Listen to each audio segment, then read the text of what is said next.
Bonjour à tous. Est-ce que vous m'entendez bien? Est-ce que vous pouvez lever le pouce si vous m'entendez correctement ou dans le chat? Parfait, merci. Alors, on va commencer. Donc, on est ensemble pour 2 heures. Donc, le thème de ce matin, donc c'est dans le cadre du mois, donc mois d'octobre, c'est la thématique de la cybersécurité.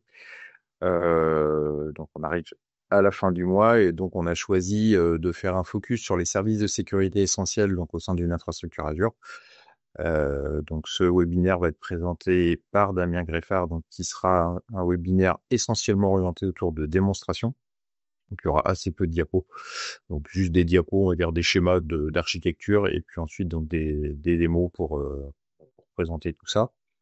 Et puis donc moi je vais introduire la session, notamment pour présenter ENI Service à ceux qui ne nous connaîtraient pas. Et pendant tout le temps des démonstrations, donc je relèverai également les questions que vous pourrez poser au travers du module de questions-réponses, auquel je tenterai de répondre. Et sinon je poserai ces questions à Damien donc pendant le webinaire. Pour ceux qui donc ne connaîtraient pas ENI Service, donc on est un centre de formation informatique et on fait partie du groupe ENI. Donc le groupe ENI, c'est 3 entités. Donc la plus connue, ce sont les éditions ENI, donc premier éditeur français d'ouvrages informatiques, également de vidéos de formation, de certification, de formation e-learning. Et la deuxième entité, donc c'est ENI École Informatique, donc une école qui forme au métier de l'informatique, des formations diplômantes de Bac+2, Bac+5. Et puis donc la troisième entité, donc ENI Service, donc nous on fait la formation pour les salariés d'entreprise. Donc sur les domaines que vous pouvez voir à l'écran, donc tous les domaines de l'informatique, donc ils vont adresser aussi bien les profils type technicien, administrateur, système et réseau, les développeurs, plutôt les profils, on va dire, managers de l'informatique, donc les chefs de projet, les DSI, responsables informatiques, etc. Et puis également l'informatique utilisateur, donc pour tout ce qui va concerner les outils bureautiques et collaboratifs, et également donc les outils de conception web, PAO, design, etc. Donc, comme je vous l'indiquais, donc vous allez pouvoir me poser vos questions donc pendant tout le déroulement du webinaire. Donc, pour cela, je vous invite à utiliser principalement le module Q&R donc que vous avez dans votre barre de menu dans Teams en haut, se trouve juste à droite du bouton conversation. Donc, privilégiez le Q&R, c'est plus facile à gérer que dans la conversation. Il est possible que si certains parmi vous ne sont pas avec l'application Teams, mais avec l'application web, que vous n'ayez pas ce module Q&R. Donc, dans ce cas, posez vos questions via le chat. Je vous ai mis également donc, un lien en partage que je vais également vous copier dans la conversation. Vous avez également le QR code ici. Donc, c'est vers un digipad sur lequel je reviendrai également en fin de session. Je colle l'URL dans la conversation. Donc, ce qu'on vous demandera, s'il vous plaît, à la fin du webinaire, donc, c'est de nous donner votre avis sur ce qu'on vous aura proposé, donc au travers d'un questionnaire de satisfaction qui est très court à renseigner, ça prend moins de 2 minutes. Et puis, on reviendra aussi après, donc, pour vous mettre en avant les formations qu'on peut vous proposer, si sur les sujets qu'on va vous présenter ce matin, vous voulez aller plus loin, car il y aura une vraie expertise dans ces domaines-là. Donc, je reviendrai sur ces éléments-là en fin de webinaire. Damien, je te passe la main. Ouais, ok. Très bien, je vais partager mon écran. Tiens. Bien, et bonjour à tous. Donc moi, je m'appelle Damien Greffard et donc je suis formateur chez Uniservice. Ça fait assez longtemps que je fais des formations, ça fait 27 ans à peu près. Et donc principalement des formations sur les systèmes Microsoft. Donc à commencer par bien sûr les systèmes serveurs et clients pour mes premières années de formation. Et puis au fil du temps, je me suis voilà, orienté vers d'autres produits comme Endpoint Configuration Manager notamment, donc le nouveau nom de SCCM pour ceux qui ne connaissent pas, et puis des formations sur PowerShell également, et bien sûr toute la partie Azure, hein, puisque c'est voilà, ce qui m'occupe la majeure partie de mon temps aujourd'hui, puisqu'il y a quand même pas mal de sujets autour d'Azure. Et bon, également, j'avais fait des formations pendant une certaine période sur la virtualisation Citrix, et donc avec Virtual Apps and Desktop, et puis les services qui aujourd'hui sont dans le monde Azure, donc avec Azure Virtual Desktop également. Voilà, pour ce qui me concerne. Alors, ces 2 heures, on va dire, de webinaire, on va les consacrer à 6 sujets différents, en fait. Donc, le premier sujet va porter sur les attaques DDoS. Donc, on va voir le service Azure qui permet de nous protéger contre ces attaques. Ensuite, on va parler du pare-feu, donc avec le Azure Firewall. Ensuite, on parlera également d'un autre pare-feu, mais qui est le pare-feu applicatif, donc le Web Application Firewall. Ensuite, on parlera de un service gratuit. Oui, il en existe quelques-uns dans Azure, donc les Network Security Group. Donc une petite solution basique, on va dire, pour nous protéger contre certains accès. Ensuite, on parlera du service Azure Bastion qui nous permet une connexion aux machines virtuelles, mais sans une connexion directe et sans que les machines virtuelles soient exposées directement sur Internet. Et puis enfin, on parlera d'un autre service qui est le Azure Key Vault, permettant d'héberger donc des clés, des secrets, des certificats de façon sécurisée, donc de protéger ces données-là de certains accès.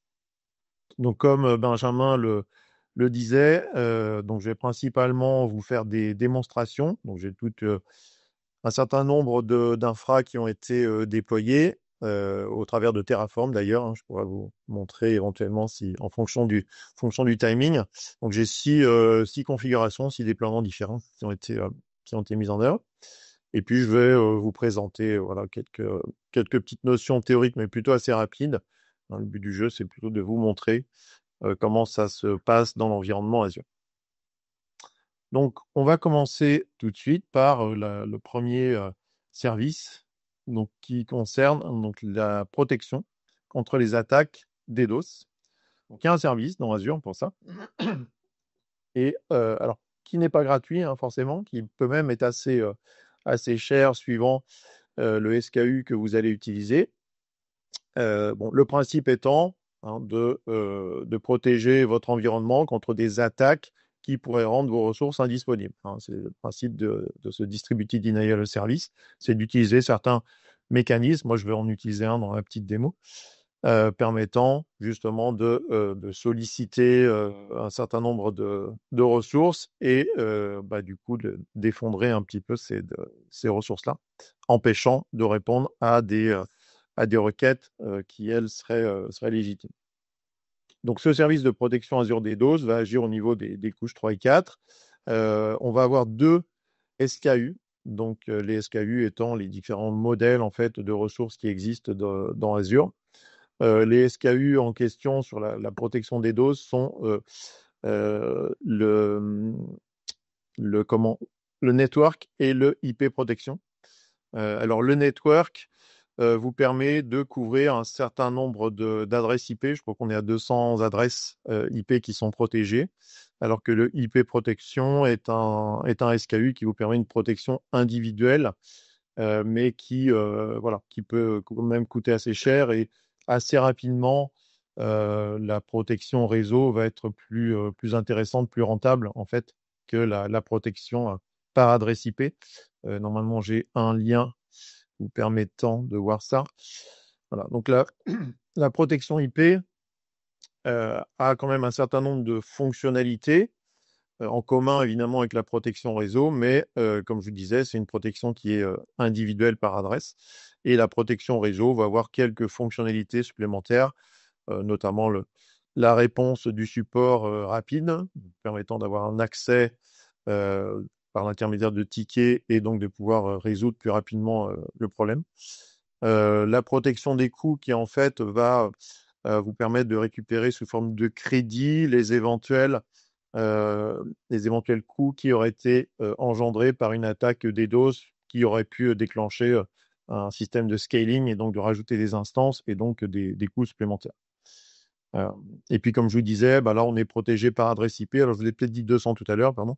Là, on est à 100 adresses IP au niveau de la protection réseau.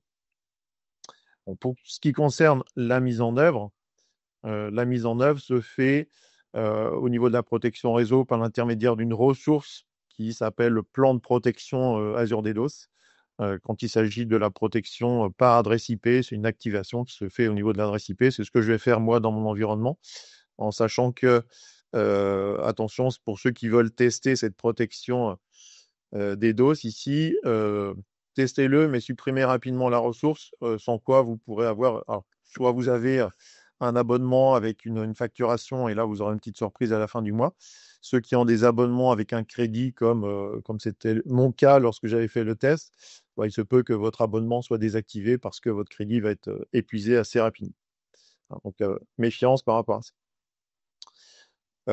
Donc, les fonctionnalités qui sont apportées par cette protection DDoS, pardon, donc surveillance permanente du trafic. Bon, l'avantage de cette protection DDoS, c'est qu'en gros, vous n'avez pas grand-chose à faire si ce n'est l'activer. Donc, c'est un mécanisme un peu automatique. Vous allez définir que vous activez cette protection, vous indiquez quelles sont les adresses IP que vous allez protéger. Et du coup, tous les services associés à ces adresses IP, comme on peut le voir ici sur le schéma, donc d'application gateway, de load balancer ou d'autres ressources potentiellement exposées sur Internet, vont être systématiquement protégées. Et donc, il y a un système de détection, de seuil, en fait, qui va faire qu'on va identifier une potentielle attaque DDoS. Et donc, dans ce cas-là, une remédiation va être effectuée et donc va rejeter tout le trafic qui n'est pas du trafic comme étant légitime. Donc, réponse rapide Azure DDoS, donc je vous ai montré tout à l'heure avec les différents SKU que c'est une fonctionnalité disponible pour le plan réseau uniquement. Protection donc clé en main dans le sens où finalement vous n'avez pas grand-chose à faire si ce n'est l'activer et payer, voilà, évidemment. Une protection multicouche avec le WAF. Alors le WAF, on en parlait tout à l'heure, le Web Application Firewall. Donc protection de multicouche dans le sens où si vous voulez avoir cette protection des DOS dans les couches hautes, eh bien c'est le Web Application Firewall qui va vous proposer ça.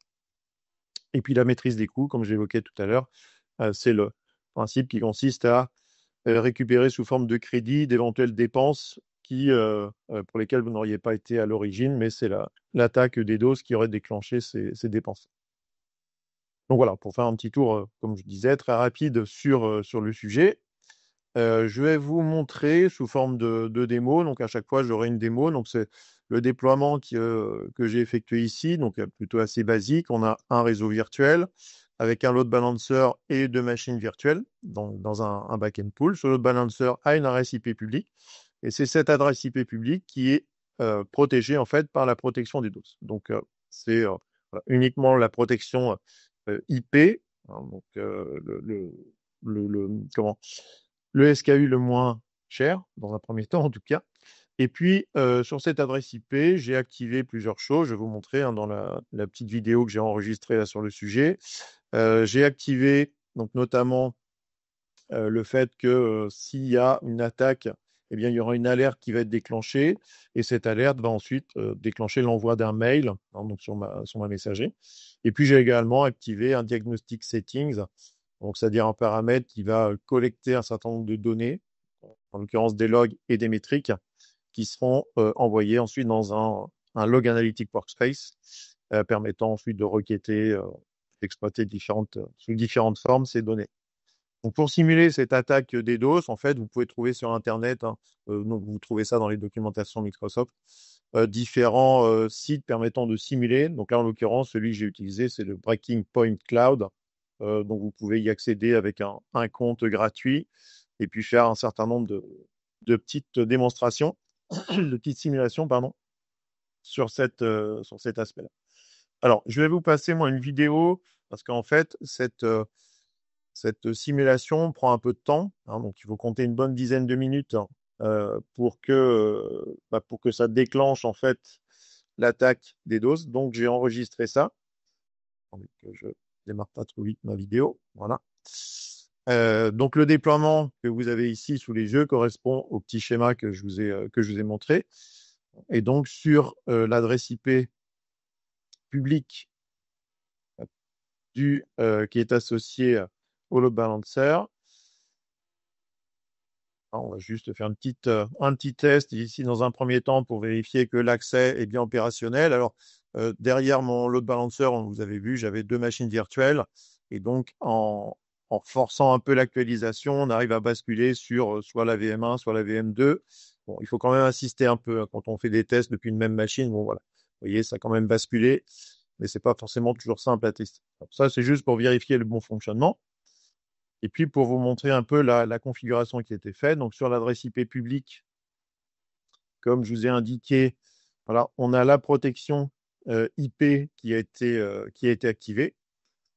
On peut voir qu'on pourrait activer la protection réseau ou désactiver la protection des DOS carrément. Voilà. Et puis ensuite, sur l'adresse IP, donc j'ai activé un diagnostic setting, c'est ce qui va permettre en fait d'envoyer certains types de données, donc en l'occurrence des logs et des metrics, dans un log analytic workspace que j'avais créé au préalable. Et puis également, sur cette adresse IP, j'ai configuré, comme je vous disais tout à l'heure, une alerte qui va permettre d'envoyer un mail. Alors, je vous montre un peu le contenu de l'alerte ici. Donc, on définit dans une alerte la condition, le signal. Voilà. Et donc, le signal, en l'occurrence, ici, c'est le signal s'appelle Under DDoS Attack or Not. Donc, c'est ça qui va déclencher, qui va détecter, pardon, le fait que l'adresse IP est soumise à une attaque. Et puis, on définit ensuite un seuil à partir duquel ça va déclencher finalement l'alerte. Donc là, en l'occurrence, le seuil, hein, c'est dès qu'on passe sous la valeur, au-dessus, pardon, la valeur 1, on va déclencher l'alerte et on vérifie ça toutes les minutes sur un intervalle de 5 minutes, sur une période de 5 minutes. Voilà. Et puis l'action va être simplement l'envoi d'un mail hein, vers une adresse qui, en l'occurrence, est mon adresse mail. Voilà. Donc, comme je vous disais, pour faire cette simulation, donc il y a différents sites qui permettent ça. Donc là, en l'occurrence, c'était Breaking Point Cloud, sur lequel on se crée un petit compte, on se connecte.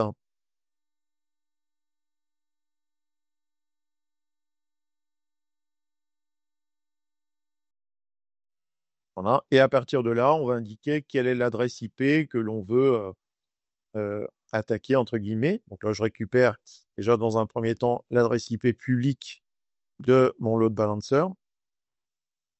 Et puis, je vais renseigner ça ensuite sur le portail en question, hein, le numéro de port, et je choisis en fait le type d'attaque finalement que je veux utiliser. Donc là, dans la liste, je vais utiliser le TCP SYN-FLOOD qui va en fait simuler une connexion TCP. Hein, donc le principe d'une connexion TCP, c'est le client qui va solliciter la connexion vers le serveur, en l'occurrence l'adresse IP. Et puis en retour, le serveur va dire OK, j'autorise finalement ta connexion, mais il faut qu'au final, il y ait une troisième étape, que le client valide en fait cette connexion. Et le principe de cette simulation, c'est que le client ne renvoie jamais la dernière réponse. Et dans le principe, ça va ouvrir un certain nombre de ports côté serveur, donc en l'occurrence à notre adresse IP. Et donc, ça va venir saturer, épuiser en fait le nombre de ports qui sont disponibles sur le serveur, sur l'adresse ici en l'occurrence. C'est un exemple de simulation, mais il y en a plein d'autres. Hein. Vous pouvez retrouver ces différents exemples. Je pense que j'avais quelque part, voilà, j'avais noté le type d'attaque Azure DDoS. Donc, vous pouvez retrouver, hein, vous voyez, c'est dans la documentation Microsoft. Vous pourrez retrouver ça et on vous explique en fait différents types d'attaques que vous pouvez utiliser. Je retrouve ma vidéo, alors quelque part ici. Ah, pardon, ma vidéo elle a continué sans que je le veuille, excusez-moi. Tac. Donc la simulation, pardon, prend un peu de temps. Vous voyez, ça, en l'occurrence, c'est une dizaine de minutes C'est pour ça que j'avais plutôt enregistré cette partie-là. Là, je n'ai pas attendu évidemment les 10 minutes. Voilà. Et donc, au final, on a le test qui a été terminé. On voit en effet que ça s'est exécuté pendant une dizaine de minutes. Et le but du jeu, bah, c'est de voir un petit peu le résultat de tout ça. Donc, côté Azure, on va avoir des alertes, déjà dans un premier temps, qui vont se déclencher de façon un peu automatique au niveau de Defender for Cloud. Vous voyez, on a une alerte ici, des DDoS attaques detected for public IP. Et donc, on peut retrouver des informations un peu détaillées là-dedans, donc notamment l'adresse IP qui a été attaquée, simuler une attaque, en tout cas ici en l'occurrence. Les informations sur les ressources, sur l'adresse IP ici. Et puis potentiellement, on va avoir des recommandations qui peuvent être proposées pour effectuer des corrections ou éviter que le problème se reproduise sur ce type de ressources. Bon, là, je ne rentre pas en détail sur les éventuelles recommandations qui sont proposées. Et puis, comme j'avais configuré une alerte qui ensuite m'envoyait un mail, voilà, le genre de mail que l'on reçoit dans ce cas de figure. Et on a Azure Monitor qui a déclenché cette alerte-là, l'explication sur pourquoi cette alerte a eu lieu. Donc, on trouve bien les informations sur l'attaque des DDoS.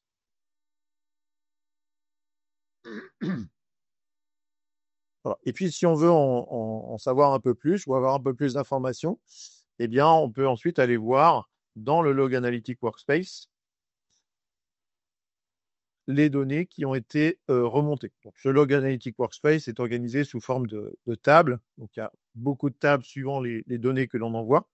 Et là, en l'occurrence, il y a une table qui s'appelle Azure Diagnostic, sur laquelle j'ai fait une requête. Et puis, on peut avoir des informations, là encore plus ou moins détaillées sur les propriétés que l'on affiche. Mais on voit notamment ici l'information qui nous dit que, en effet, il y a bien une attaque DDoS sur cette adresse IP-là et que le trafic a dépassé un certain seuil qui a déclenché mon alerte, entre autres.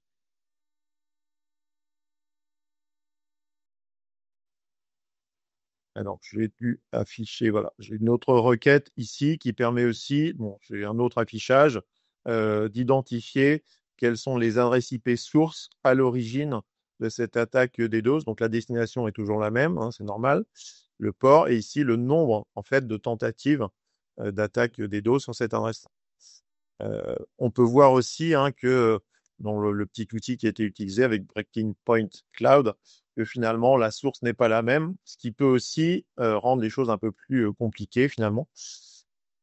Et donc ça dépend aussi des types d'attaques finalement que vous allez subir.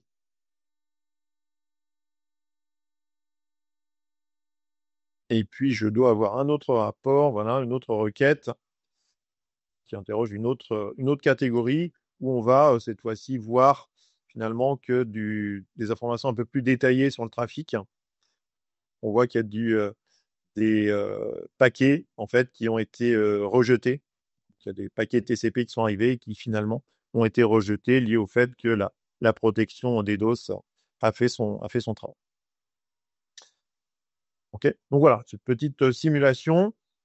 Évidemment, vous pourrez refaire ce genre d'opération en utilisant d'autres outils ou d'autres sites permettant de simuler ces petites attaques.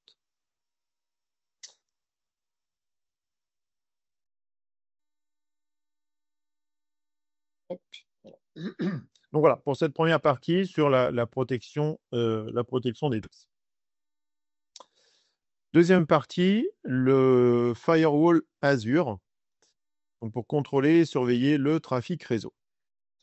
Alors, ce service Azure Firewall, alors, je dirais que ce n'est pas le seul service de pare-feu que vous pouvez utiliser, bien sûr, dans l'environnement Azure. Vous avez un certain nombre de ressources qui existent dans le marketplace vous permettant de gérer des systèmes de firewall autres que ceux qui sont proposés par Microsoft. Euh, Maintenant, le but du jeu est donc de protéger les ressources qui sont sur vos différents réseaux virtuels contre, là encore, d'éventuelles attaques. Ce pare-feu existe, là encore, sous différentes tailles, différentes SKU. Je ne sais plus si j'avais repéré le lien. Oui, voilà. Donc, tout comme vous aviez tout à l'heure le SKU pour la protection des doses, vous avez aussi le SKU pour le firewall. Hein. Donc, alors, vous avez les versions basiques, standard et premium, évidemment, ce qui va les différencier. Bon, vous voyez ici notamment des informations sur le débit potentiel maximum avec un système d'autoscale, évidemment, pour pouvoir supporter un peu plus de débit. Et puis des fonctionnalités bien plus avancées, évidemment, quand on va être sur la partie premium, que j'ai mis d'ailleurs sur mon slide. Évidemment, le coût va avec. Hein. Ça c'est un peu normal. Hop, on va se déplacer. Voilà. Donc notre firewall va agir au niveau des couches 3 à 7 avec un certain nombre de règles différentes. Donc on va distinguer trois types de règles. Donc les règles NAT, les règles réseau et les règles d'application. Donc les règles NAT vont vous permettre des connexions sur des ressources internes, donc depuis l'extérieur, au travers du firewall. Je vais vous faire une petite démo tout à l'heure, une connexion RDP, un truc très, très basique. Vous pouvez très bien autoriser au travers de votre firewall d'aller se connecter en RDP sur certaines ressources. Les règles réseau sont des règles entrantes et sortantes. Hein. Donc les règles NAT, c'était uniquement entrant. Les règles réseau, c'est entrant et sortant, pardon. Et vous n'avez pas besoin de les définir. Par exemple, les règles réseau, elles sont implicites dans certains cas, notamment pour les règles NAT. Hein, quand je fais une règle NAT pour autoriser le RDP, je n'ai pas en plus besoin de définir une règle réseau. Hein, donc ça sera fait de façon implicite, pardon. Mais vous aurez, dans certains cas, peut-être besoin de définir des règles réseau plutôt explicites. Et les règles d'application, donc ça, c'est des règles uniquement sortantes qui permettent à vos ressources internes, finalement, de pouvoir accéder à des ressources à l'extérieur au travers de ces règles d'application. Par exemple, vous pourriez autoriser des machines virtuelles à aller faire du Windows Update au travers de votre firewall. Bon, pour pouvoir faire ça, il faudrait que vous définissiez une règle d'application au niveau de votre firewall. Ensuite, vous aurez des fonctionnalités un peu avancées. Alors, c'est le cas, alors pas uniquement de la version premium, hein, puisque le Threat Intelligence est notamment disponible dans la version standard. C'est ce qui permet d'identifier des adresses IP ou des domaines malveillants, aussi bien en entrée qu'en sortie. D'ailleurs, je vous ferai une petite démo tout à l'heure, alors qui sera une démo sur une adresse en sortie. Bon, l'objectif est plutôt d'identifier des adresses IP ou des domaines malveillants plutôt en entrée, hein, éviter que ces adresses-là pénètrent votre réseau Azure. Ensuite, vous avez des fonctionnalités avancées qui sont uniquement dans la version premium, donc l'inspection au TLS, alors qui vous permettent notamment d'aller analyser le trafic en allant décrypter finalement ce trafic TLS, analyser son contenu et ensuite le recrypter pour la partie sortante, hein, uniquement sur la partie inspection TLS. Si vous voulez avoir de l'inspection TLS en entrée, il faudra que vous utilisiez plutôt la partie Web Application Firewall qui propose cette partie avec l'application Gateway. Et le East-West, ça c'est le trafic au sein d'Azure. Ensuite, vous avez des fonctionnalités donc IDPS, donc système de prévention et de détection d'intrusion. Donc, il va s'appuyer sur un certain nombre d'informations, justement, pour identifier ce qui potentiellement peut être une sorte d'attaque, hein, en quelque sorte. Et puis du filtrage d'URL également, où là, on ne va pas simplement se limiter à prendre en compte une partie de l'URL, mais vraiment l'URL entière, un www.contoso.com par exemple. Donc là, ce serait que la partie de base, mais sinon, si vous avez derrière du slash quelque chose, bien ces éléments-là sont également pris en compte. Donc ça, c'est des fonctionnalités qui sont disponibles uniquement avec la version premium. Alors, d'un point de vue démo sur le sujet, Donc là, j'ai un autre déploiement que j'ai effectué. Donc, on a une configuration de type Hub and Spoke. Alors, le principe du Hub and Spoke est d'avoir un réseau virtuel central dans lequel on va positionner différents équipements qui peuvent ensuite être partagés finalement par des ressources qui sont sur d'autres réseaux virtuels qui, eux, sont connectés en peering. Hein, donc, sont d'appairage, de routage finalement qui s'effectue entre les différents réseaux virtuels. Et puis ensuite, dans mes différents réseaux virtuels, Spoke 1 et Spoke 2, j'ai deux machines virtuelles, VM1, VM2, avec une route, une table de routage qui définit finalement que le trafic sortant depuis ces réseaux virtuels va systématiquement passer par le firewall qui est positionné ici dans le hub VNet. J'ai un bastion, voilà, qui va me servir pour une petite démo, et puis bien sûr, j'ai mon firewall avec son adresse IP public. De la même façon, j'ai activé sur le firewall, là encore, un diagnostic settings permettant d'envoyer tous les logs vers un log analytic workspace. Et puis, je vais montrer un petit peu ce qu'on peut récupérer comme information. Comme information là. J'ai oublié, pardon, une petite stratégie, hein, puisque lorsque vous avez un firewall, eh bien, on va définir au travers de la stratégie, finalement, quelles sont les différentes règles, donc les règles NAT, les règles réseau et les règles d'application. Alors, je vais vous montrer déjà dans le portail, qui doit être quelque part par là.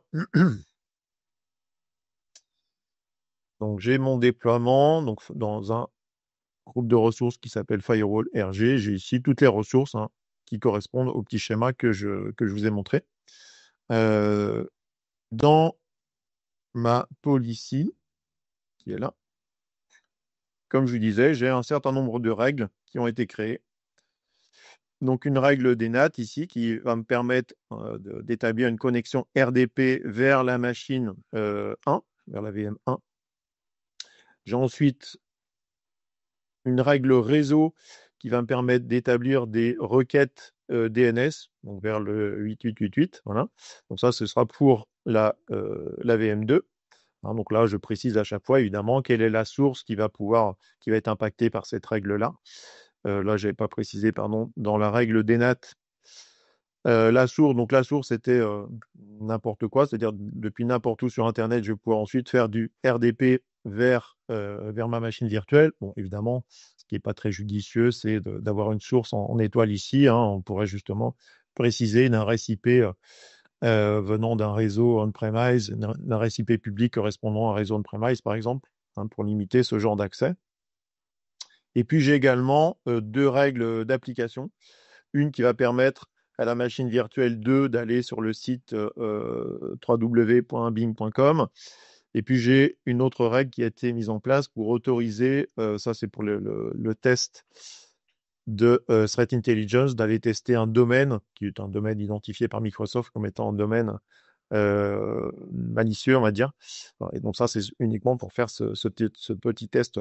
Donc déjà, dans un premier temps, je vais me connecter en fait en RDP sur la VM1. Je reviens un petit peu sur mon schéma. Alors, donc je vais faire une connexion RDP sur la VM1 en utilisant l'IP public de mon firewall. Et comme j'ai une règle NAT, normalement, il doit m'envoyer directement sur cette machine. Donc je fais ce test simplement avec du MSTSC. Et puis je vais venir copier ici l'adresse IP publique du firewall. Alors, que j'ai noté, mais je vais vous la montrer ici. Donc, l'adresse IP publique de mon firewall qui est là. Voilà, donc, c'est cette adresse-là. Je pense qu'il est déjà d'ailleurs renseigné dans mon MSTSC. Oui, c'est bien ça. Alors, donc, j'établis une connexion et je me connecte avec le mot de passe de la machine virtuelle, enfin du compte en tout cas, qui a été défini. On voit bien en effet qu'il va se connecter sur FWVM1, c'est bien la machine virtuelle qui se trouve sur le réseau virtuel Spoke derrière mon firewall. Voilà. Donc là, c'est pour justifier en fait la règle NAT.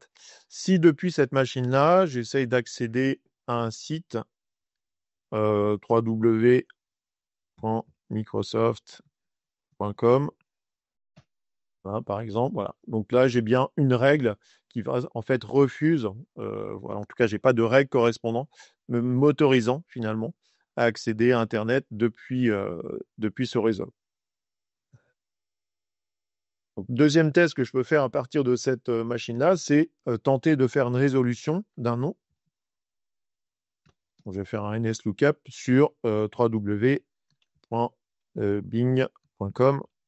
et puis je vais préciser que le DNS à utiliser, c'est 8888. Voilà. Et donc là, normalement, bah, ça ne doit pas fonctionner, hein, puisque dans les règles que j'avais définies, j'avais autorisé simplement cette résolution depuis la machine VM2.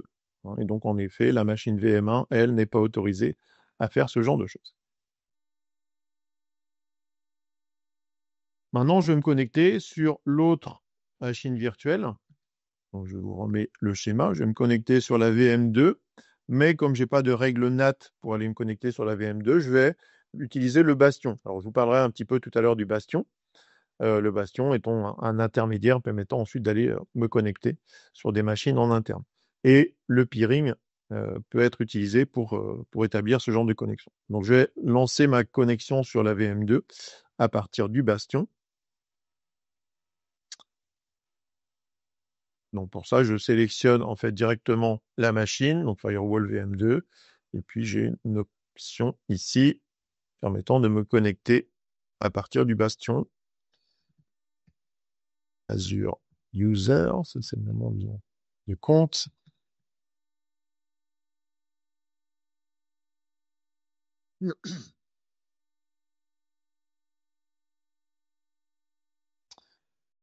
Voilà, donc je suis bien connecté sur cette machine-là. Et puis, à partir de cette machine, je vous avais montré que j'avais créé une règle permettant d'accéder au site www.bing.com. Voilà. Et donc là, on a bien, alors même s'il n'affiche pas grand-chose, et ça sur le site bing.com, mais en tout cas, on a bien un succès. Si je testais une autre URL, parce que je n'ai autorisé que bing.com, si on fait du microsoft.com, vous voyez, là encore, c'est quelque chose qui ne marche pas. Si je teste, par contre, la résolution DNS, donc du NSLOOKUP, www.bing.com. Voilà. Donc là, on a bien une résolution qui est effectuée en utilisant ce serveur DNS. Donc, on avait à la fois autorisé le DNS et puis on a vu que l'accès HTTP était autorisé sur Bing.com. Bien. Alors, pour tester la partie Threat Intelligence, donc depuis la machine sur laquelle je suis, la VM2, je vais quand même vous montrer avant ça que le Threat Intelligence est configuré en deny sur la policy.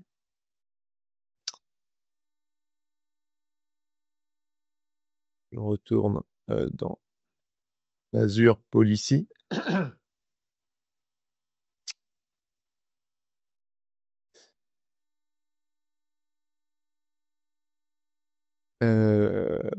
Où est-ce qu'elle est configurée, ma policy en Threat Intelligence? Voilà, ici. Vous voyez, c'est configuré en alerte and deny. Après, il y a d'autres possibilités, hein, c'est d'avoir une alerte simplement. Là, je l'ai configuré directement en deny. En fait, le basculement prend un petit peu de temps. Donc, je fais directement la partie deny. Donc, si je reprends ma machine VM2, donc je vais tester depuis cette machine-là une résolution d'un nom hop, qui est celui-là. Je vais faire un NSLOOKUP sur cette adresse-là. Alors, c'est une adresse que vous pouvez retrouver donc, sur le site Microsoft qui permet en fait de tester finalement le Threat Intelligence. Alors là, c'est bien un nom qui est résolu, hein, donc tiens, cette adresse-là.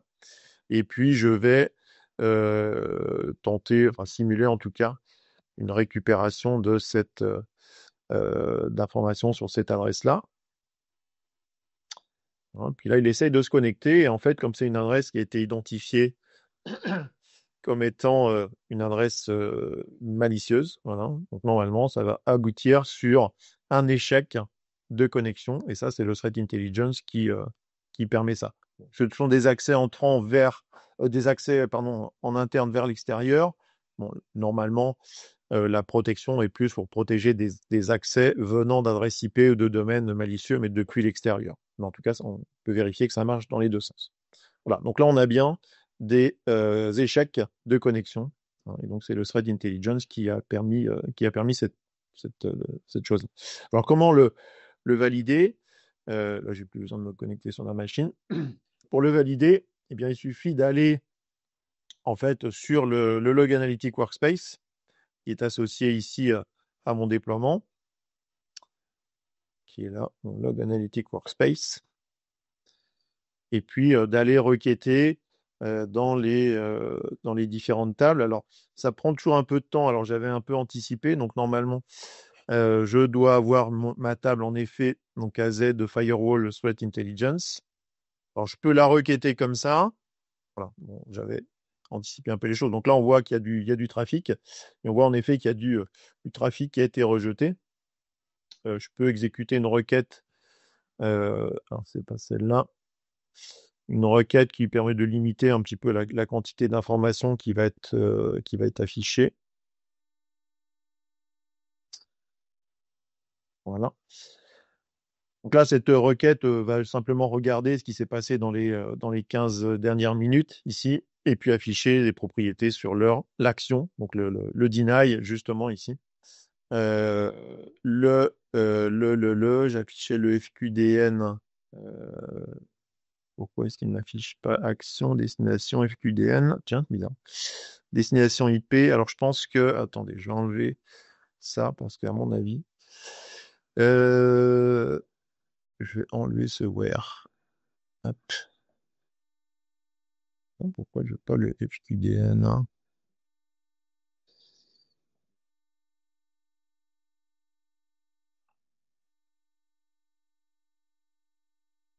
Non, je suis surpris de ne pas avoir mon FQDN ici.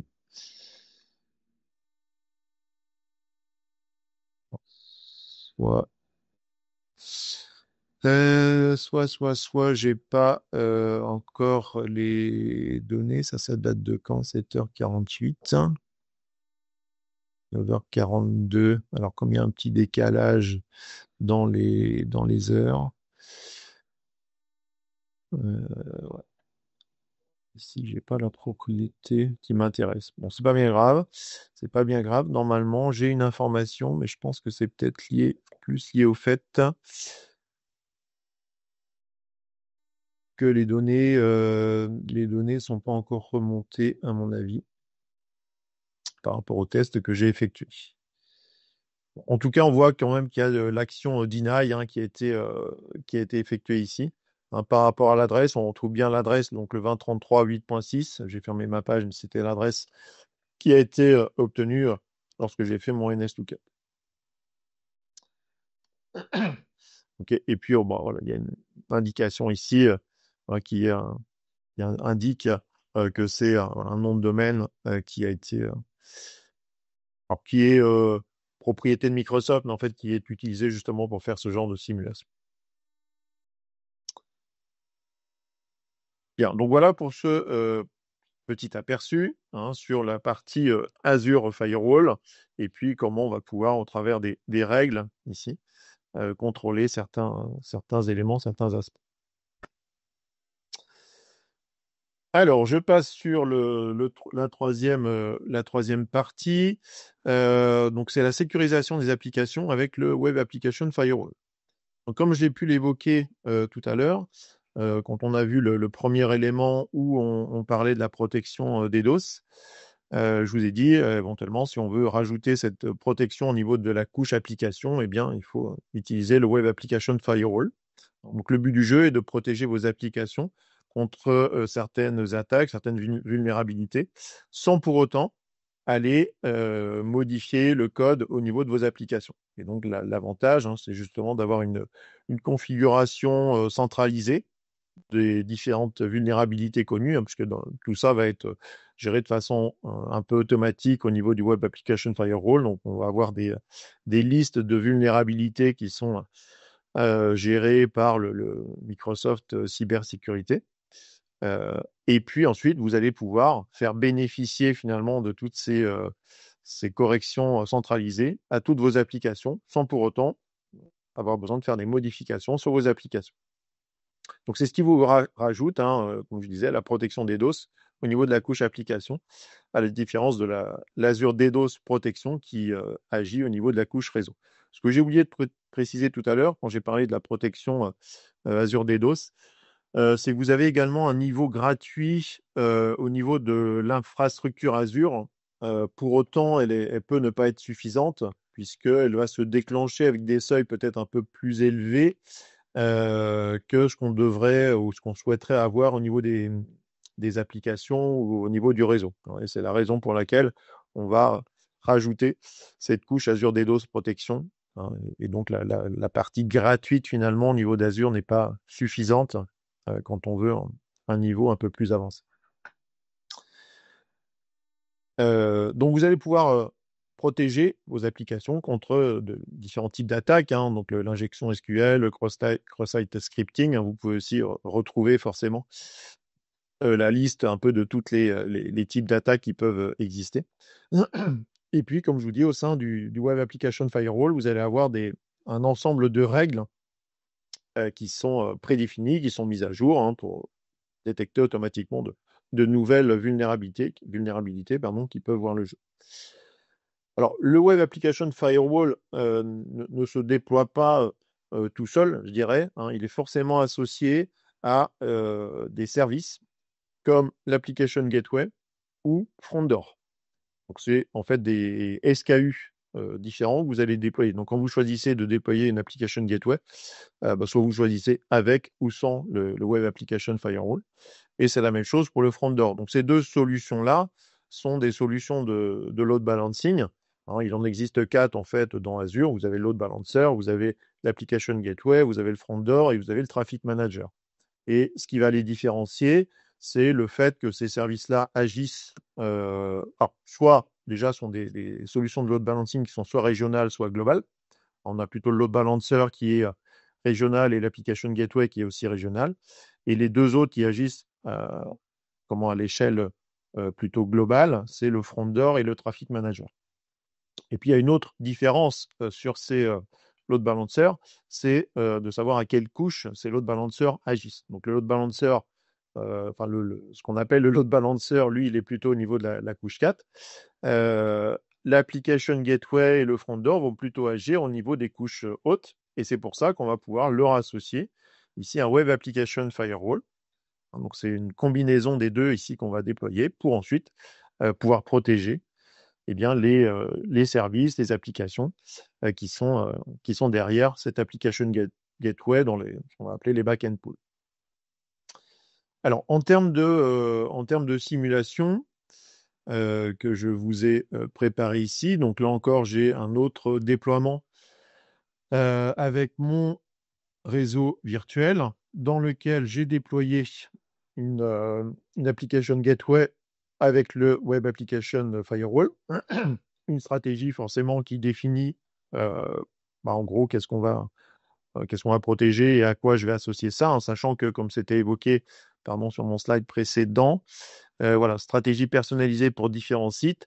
Ça peut être pour différents listeners, ça peut être pour différents back-end pools. Il y a différentes possibilités. Donc, on peut avoir des réglages un peu différents. Et puis, derrière mon application gateway, ici, j'ai deux app services. Hein, donc, j'ai une app service app1 et une app service app2 qui sont exécutés dans un ASP, un application service plan, un app service plan, pardon. J'ai bloqué l'accès Internet. Hein, le but du jeu est de faire en sorte que l'accès se fasse uniquement au travers de l'application gateway. Et puis, associé à ça, j'ai activé aussi, pour ceux qui connaissent un peu la notion de private endpoint, pour faire en sorte que finalement, mes différentes app services aient une adresse IP privée dans le réseau virtuel en question et faire en sorte que finalement le trafic reste au sein d'Azure, se fasse dans Azure et en empêchant les accès depuis l'extérieur. Là encore, j'ai activé sur mon application gateway ici un diagnostic settings pour envoyer les logs et les metrics dans un log analytic workspace. Et je vais vous faire voir là encore le type d'information qu'on peut avoir là-dedans.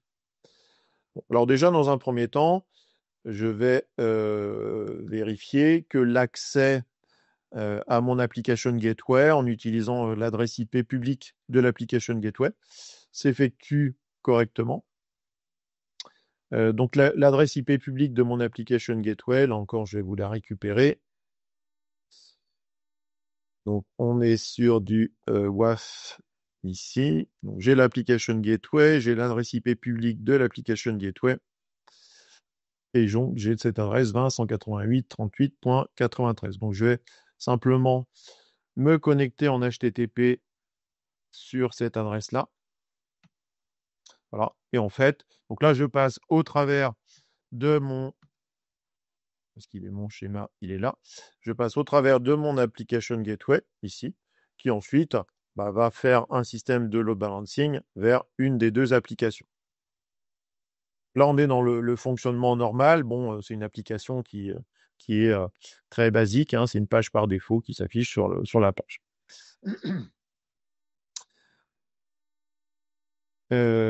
Donc, si je vais vous montrer directement, c'est mon Cloud Shell, j'en ai pas besoin, dans le Log Analytic Workspace, déjà dans un premier temps, un peu des données qui ont été collectées. Alors là encore, j'avais anticipé, j'avais fait quelques requêtes, donc à voir ce que je vais avoir comme données là-dedans. Donc on a un log qui est Access Gateway Firewall Log, c'est celui-là. Donc on va avoir un peu de trafic. Alors comme j'ai anticipé, je pense que je vais avoir des données qui sont peut-être un peu mélangées. Je vais essayer de prendre ma requête que j'avais prévue pour ça. Alors attendez, c'est pas celle-là, c'est celle-là.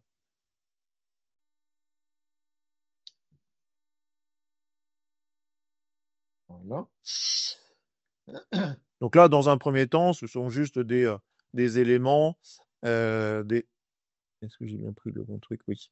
Des éléments qui montrent que finalement, voilà, l'accès a été effectué sur mon application gateway, sans pour autant que cela entraîne un blocage particulier derrière. Alors même s'il y a quelques messages ici, ils peuvent peut-être dater d'un petit peu des requêtes précédentes que j'avais pu faire. Sinon, on va avoir ici des choses un peu classiques sans qu'il y ait de problématiques d'accès ou de blocage. Maintenant, je vais simuler quelques attaques, on va dire, au travers de mon application gateway et de mon web application firewall. Donc des URL, là encore, que vous pouvez trouver sur Internet hein, pour simuler des injections SQL ou du cross-site scripting. Donc, ce sont des URL dans lesquelles, alors je vais vous la copier puis je vais vous montrer après. Hop. On va venir ici. Alors, je ne vais pas vous détailler, hein. C'est des exemples que j'ai récupérés sur Internet dans la documentation Microsoft. On vient simplement mettre l'adresse IP ici de l'Access Gateway. Et donc ça simule de l'injection SQL, sauf que pour l'instant, on est en mode détection au niveau de l'application gateway. Donc, il n'y a toujours pas de blocage, hein. Donc, on va identifier dans les logs qu'il y a une attaque potentielle, mais sans pour autant bloquer les accès. Je vais basculer tout à l'heure en mode prévention et on verra que dans ce cas-là, on aura un blocage. Donc là, c'est voilà, une URL qui simule une injection SQL et puis j'en ai une autre URL qui va simuler du cross-site scripting. Voilà, je vous l'écris ici. Là encore, ça ne bloque pas l'accès, sauf que ça va remonter des choses, ça va journaliser des choses au niveau de mon log analytic workspace. Alors, donc justement, si je vais voir la requête, si je vais requêter mon log analytic workspace pour essayer de mettre en évidence ce que je vous raconte ici, alors que je prenne bien la bonne requête. Voilà.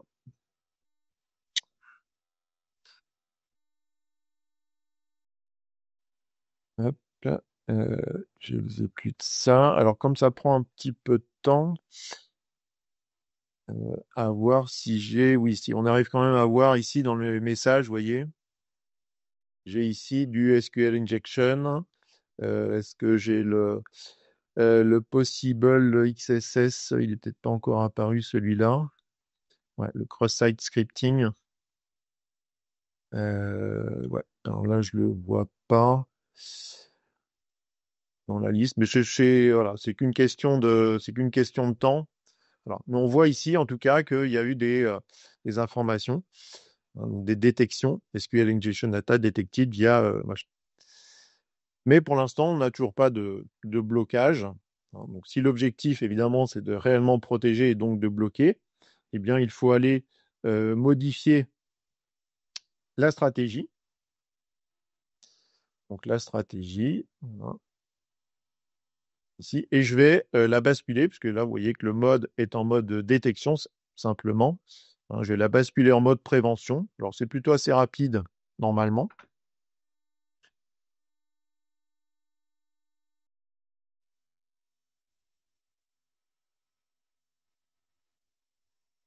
Voilà. Donc, normalement, l'accès devrait être bloqué. Est-ce qu'une petite actualisation va me suffire? Oui, voilà. Donc là, on voit que là, maintenant, les deux URL de tout à l'heure, vous voyez, sont bloqués, hein, parce que je suis passé en mode prévention. Donc, il a bien identifié que ces URL-là étaient des URL qu'il fallait bloquer. Et donc, il a considéré ça comme étant des attaques. Voilà, et il empêche l'accès ensuite à mes applications. Alors normalement, si je réexécute ma requête, je ne sais plus si c'est la même que j'avais utilisée, peut-être que je l'avais modifiée.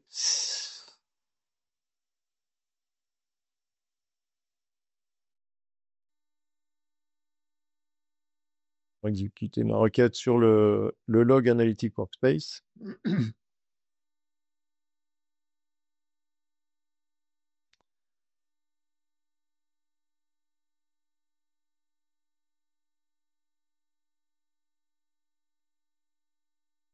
Tiens, est-ce que je vais avoir un peu plus d'informations? Euh, Attaque, je ne sais plus si j'avais mis le action d'un fichier. Ah, voilà. Donc là, on va retrouver, vous voyez, dans certains cas, il y a des blocs ici, ce qui signifie qu'il y a certains trafics, en effet, qui a été bloqué par, par le Web Application Firewall. Après, évidemment, il faut analyser beaucoup plus en détail toutes ces informations-là. C'est juste là pour vous montrer, à vous donner un petit aperçu du type d'informations qu'on peut avoir.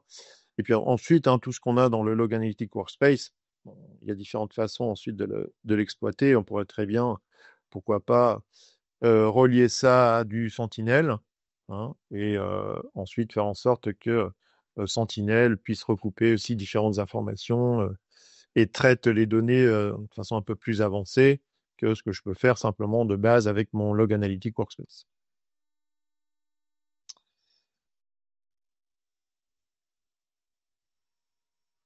Bien, je continue. Qu'en est-il? 11 heures, oui, ça va. Alors, service suivant, les Network Security Group. Alors, comme je l'ai évoqué tout à l'heure rapidement au moment de la présentation, je vous ai dit que les Network Security Group étaient quelque chose de gratuit, hein, qui permettent donc de filtrer le trafic entre les ressources Azure dans un réseau virtuel. Donc, à savoir que si vous ne mettez pas de Network Security Group, eh ben, en gros, tout le trafic est autorisé. En tout cas, pour tout le trafic, on va dire, au sein des réseaux virtuels. Maintenant, si vous avez, alors comme je vais l'avoir sur mon petit schéma, hop, quelque part par là, si vous avez une adresse IP publique qui est associée à une machine virtuelle et que vous n'avez pas mis de NSG au niveau du sous-réseau ici, au niveau du subnet, pour autant, le trafic n'est pas autorisé sur la partie adresse IP publique, tout simplement parce que aujourd'hui, les adresses IP publiques qui sont créées sont des adresses IP publiques standards. Il fut un temps, on avait du basique ou du standard, mais c'est assez récent, hein, qu'il y a normalement que le standard qui est disponible. Et le standard, il est sécurisé par défaut. Donc, vous ne pourrez pas vous connecter à une adresse IP publique standard s'il n'y a pas de NSG qui est associé. Donc, il y a quand même une protection minimale. Et là, si vous voulez que la connexion puisse se faire sur cette adresse IP, par exemple, si vous souhaitez aller faire du RDP, même si ce n'est pas conseillé, si vous voulez faire du RDP sur une machine virtuelle directement par le biais de son adresse IP publique, eh bien, il faudra associer un NSG sur le front-end ou sur la carte réseau de la machine, mais on va dire sur le subnet, pardon. Et à ce moment-là, c'est dans le NSG qu'il va falloir définir de façon explicite le fait que vous autorisiez le RDP. OK. Donc, dans un NSG, vous allez avoir à la fois des règles entrantes et des règles sortantes. Donc, ils vont avoir pour objectif soit d'autoriser, soit de refuser le trafic. Et chaque fois dès que vous allez créer un NSG, je vais vous montrer ça, vous avez des règles par défaut qui bloquent ou autorisent certains types de trafic. Et puis ensuite, vous aurez, vous, à créer des règles au sein des NSG en fonction du trafic que vous souhaitez autoriser ou bloquer. Il y a des notions de priorité. Hein, donc, toutes les règles qui existent par défaut sont les moins prioritaires. Et ensuite, vous allez pouvoir en créer avec des valeurs de priorité supérieures. Donc, comme je vous disais, voilà, les règles par défaut, vous ne pouvez pas les supprimer. Par contre, vous allez pouvoir les remplacer par des règles avec des priorités plus élevées. Donc, on peut voir sur le schéma ici qu'un NSG peut être associé à deux niveaux, en fait, hein, soit au niveau d'un subnet, soit au niveau d'une carte réseau. Donc, généralement, on essaie de faire soit l'un, soit l'autre. Dès lors qu'on va faire les deux, il faudrait, par exemple, si on voit ici que sur la VM1, j'ai un NSG2 qui est associé à la carte, mais en même temps, j'ai un NSG1 qui est associé au niveau du subnet. Pour tout ce qui va être trafic entrant, il faudra aussi bien qu'il soit autorisé dans NSG1, mais en même temps dans NSG2. Et si on a un des deux qui bloque, évidemment, le trafic ne sera pas autorisé. Et si c'est du trafic sortant, inversement, il faudrait d'abord qu'il soit autorisé au niveau de la carte réseau, donc sur NSG2, pour qu'ensuite il soit également autorisé sur le NSG1. Alors, au niveau des tests que je vais vous faire ici, donc là encore, un déploiement donc plutôt assez simple. Donc encore un réseau virtuel. Et puis, j'ai trois subnets. Un subnet avec une première machine virtuelle, NSGVM front-end. Un autre subnet avec une autre machine virtuelle, NSGVM back-end. J'ai un bastion, voilà, qui va me permettre de faire des petits tests aussi. Et puis, j'ai un NSG qui était associé aussi bien au front-end qu'au back-end. Donc ça aussi, c'est une possibilité, hein. Vous pouvez mettre un même NSG sur plusieurs sous-réseaux. Inversement, on ne pouvait pas mettre sur un sous-réseau plusieurs NSG. Il n'y en a qu'un seul qui peut être associé. Et puis dans ce NSG, j'ai créé un certain nombre de règles, hein, que je vais mettre en évidence avec mes petits tests là. Donc la règle la moins prioritaire, c'est le deny WinRM, c'est-à-dire que je vais refuser la possibilité de faire du WinRM en fait vers ces machines-là. Donc je ferai une petite démo avec une commande PowerShell qui permet de faire du WinRM.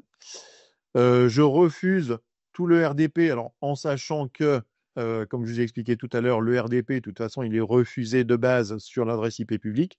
Par contre, au sein de mon réseau virtuel, le RDP serait autorisé. Et donc, c'est la raison pour laquelle j'ai fait cette règle-là, pour que finalement personne ne puisse faire du RDP ni dans un sens ni dans l'autre, entre ces deux subnets. Par contre, ce que je souhaite, c'est pouvoir faire du RDP depuis le bastion. Je veux que le bastion puisse faire du RDP sur mes deux machines virtuelles. Et donc, j'ai fait une règle qui, elle, sera plus prioritaire. Hein, le chiffre, entre parenthèses, ici, définit la priorité. Plus le chiffre est faible, plus c'est prioritaire. Et puis, j'ai également fait du Hello HTTP. Le but du jeu, c'est de pouvoir aller ouvrir la page ici sur cette machine virtuelle. Il y a un 2IS, un truc de base. Et donc, je veux pouvoir finalement faire de l'HTTP sur l'adresse IP publique, ici, et donc pouvoir ouvrir la page sur ma machine. Donc, je vous montre ça. Donc, déjà, dans un premier temps, je vais vous montrer le par défaut au niveau du NSG. Alors, on va changer de groupe de ressources. Donc, groupe de ressources NSG ici. Donc, mon NSG, c'est lui. Et donc, j'ai des règles entrantes et des règles sortantes. Donc, les règles, par défaut, c'est les 3 dernières ici. Donc, en fait, vous avez une règle deny all inbound, donc qui signifie que de base, vous rejetez tout le trafic, sauf le trafic qui potentiellement viendrait d'un load balancer. Il faut que le load balancer, si on en avait un, puisse communiquer avec les machines. Et puis, vous autorisez, par contre, le trafic au sein du réseau virtuel. Là, c'est un trafic qui est autorisé. Ce que j'ai rajouté, c'est les 4 règles dont je vous ai parlé. Le deny WinRM en priorité 400. Le deny RDP. Alors, vous voyez qu'il n'aime pas. Hein. Le RDP, à chaque fois, il vous met un petit warning ici. Voilà, c'est le genre de choses qu'il faut éviter. Enfin, dès lors que vous mettez le port, parce que là, même si c'est du deny, il nous met une alerte quand même. Le hello ici et le hello HTTP. Donc, tout ça, je vais vous le montrer au travers de quelques petites commandes, quelques petits tests ici. Donc, premièrement, je vais me connecter sur l'adresse IP publique. Hop, l'adresse IP publique ici de ma machine virtuelle et normalement, ça devrait m'ouvrir la page de ZIS. Juste que j'aille sur la bonne page. Alors, reprenons l'adresse IP publique. Non, je vais aller directement sur ma machine virtuelle, ce sera plus simple. Voilà. Oui, si j'aurais pu. Non, non. Bon, moi, je suis passé par là d'ailleurs. On commence. Donc, l'adresse IP publique de ma machine front-end, c'est celle-là.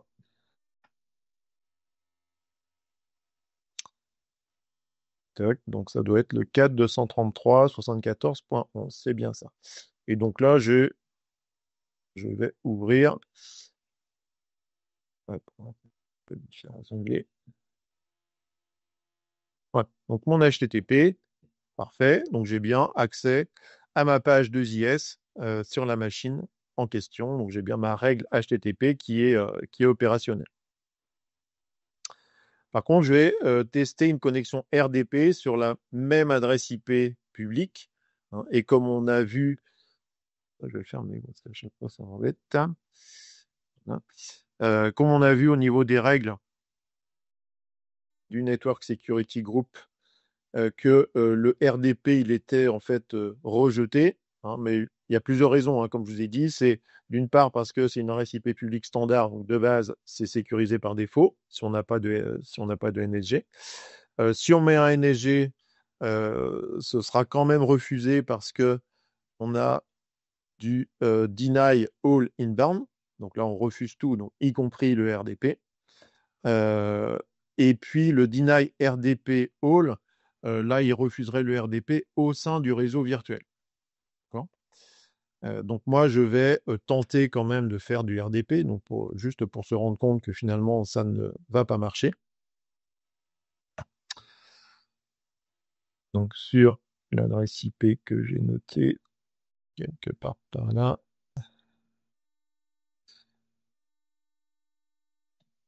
Bon, là, c'est juste pour vérifier que voilà, normalement, la connexion ne peut pas aboutir.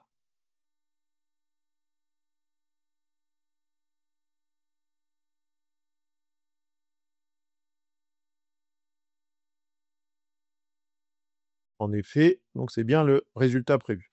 Maintenant, je vais me connecter sur la VM. Donc NSG VM front-end, mais par le biais du bastion. Et le bastion, en fait, va être autorisé à faire du RDP parce que j'ai la règle hello RDP from bastion. Donc, je devrais pouvoir me connecter sur cette machine.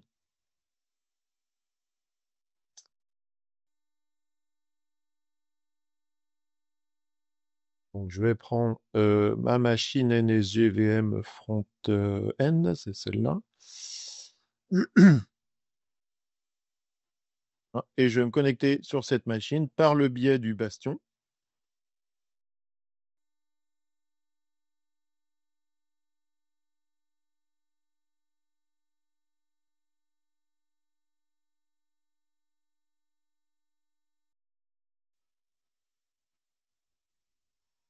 et la connexion aboutit bien, hein, pour revenir sur le petit schéma. Voilà. Donc, je suis rentré par le bastion. Lui, il a son adresse IP publique, hein, donc je rentre par là. Et ensuite, j'ai indiqué en fait que je voulais me connecter sur cette machine-là. Et là, j'ai bien le ELO-RDP. Donc, c'est cette règle-là qui va s'appliquer et qui autorise finalement l'accès. Je pourrais le faire sur la NSG VM backend, hein, puisque c'est le même NSG qui est appliqué. Donc, je pourrais faire du RDP depuis le bastion sur n'importe laquelle de mes machines virtuelles.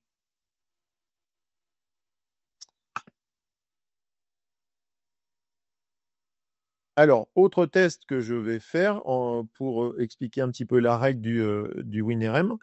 Donc là, en étant connecté sur sur ma VM NSG VM front-end ici, je vais essayer de faire du WinRM sur cette machine-là. Hein. Bon, de toute façon, ça ne va pas marcher puisque le trafic il est rejeté. Alors pour faire du WinRM, donc là j'ai une invite PowerShell. On utilise une commande qui est enter ps session et on va indiquer la machine que l'on veut, sur laquelle on veut se connecter. Bon, alors, pour que ça puisse fonctionner, quand même, le WinRM, hein, il y a un système d'authentification mutuelle entre les machines. Donc, quand on est dans un environnement Active Directory, du Kerberos, etc., ça marche bien puisque les machines se font confiance, on va dire. Là, c'est pas le cas du tout. C'est deux machines virtuelles qui sont dans Azure, qui sont intégrées à rien du tout. Donc là, il y a une petite manip à faire, en fait, qui consiste à aller modifier. Si ça veut bien se lancer. Allez, ah oui, c'était cet item. D'aller modifier ce qu'on appelle la Trusted Host List en PowerShell et qui va finalement autoriser à faire du WinRM avec n'importe quelle machine. Bon, ce qu'il faut évidemment pas faire, généralement. Mais pour les besoins ici de la démo, je vais le faire. On va faire client et Trusted Host et on va mettre une valeur étoile et un tiret force. Voilà. Donc là, finalement, je dis que je peux faire du remoting pardon, avec n'importe quelle machine sans que la machine, finalement, n'ait besoin de prouver en quelque sorte qui elle est. Pour autant, c'est pas pour ça que ça va marcher. Donc, je vais faire du Enter PS Session vers la machine. Alors, la machine qui est sur mon deuxième réseau, là, et là, comme adresse, je pourrais vous le montrer après, mais c'est 10.30.2.4 normalement. Je vais le lancer, je vais vous montrer en parallèle que cette machine, c'est celle-là.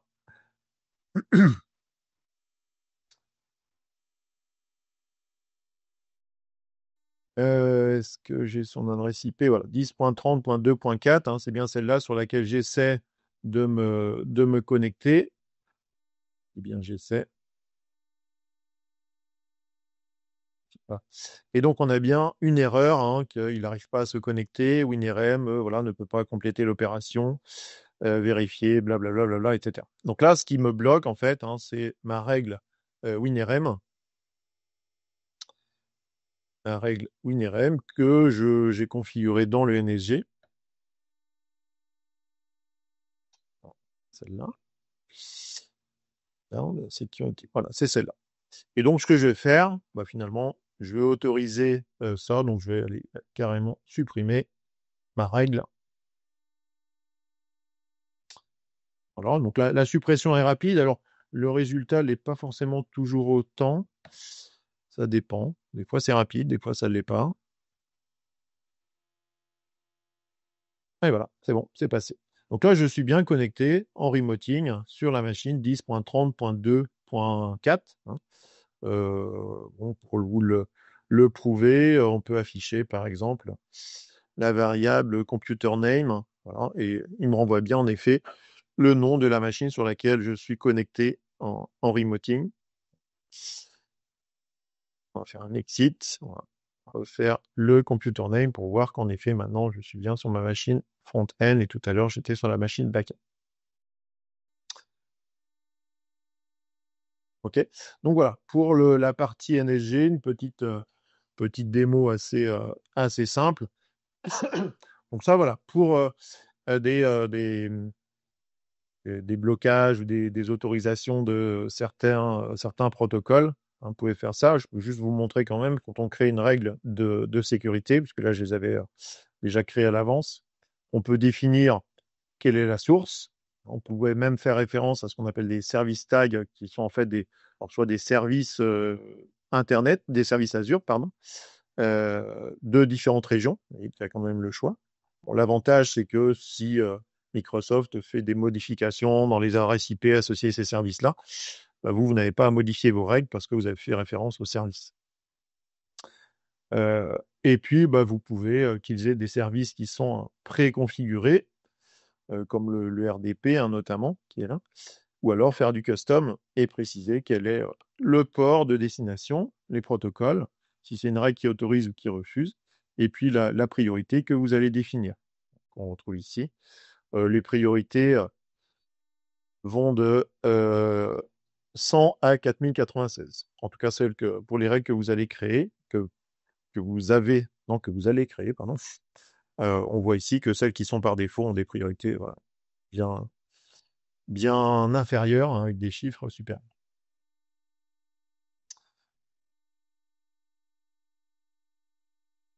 Donc voilà ce que je peux vous montrer pour les Network Security Group. Bon, c'est assez simple. Alors, si l'autre question qu'on peut se poser, c'est quelle est la différence entre les NSG et puis les firewalls? C'est pas la même chose. Ça n'agit pas tout à fait au niveau des mêmes couches, en tout cas pour certains types de règles. Et si vous cherchez, vous demandez à votre IA favorite de vous faire un petit comparatif entre les NSG et les firewalls, il va vous dire que vous pouvez très bien utiliser les deux conjointement, c'est-à-dire que le firewall va peut-être être plus exposé sur la partie Internet vers l'environnement Azure. Les NSG, même si moi je l'ai utilisé ici pour des accès depuis l'extérieur, mais les NSG vont peut-être être plus utilisés pour des contrôles d'accès entre les réseaux virtuels ou au sein des réseaux virtuels. Donc voilà, donc on a quand même un niveau de protection supérieur avec les firewalls, comme j'ai pu vous le montrer rapidement tout à l'heure, qu'on n'a pas autant quand même avec les NSG. Il ne s'agit pas au niveau des mêmes couches déjà, dans un premier temps. Bon, et puis c'est aussi la raison pour laquelle il y en a un qui est gratuit et les autres qui sont payants.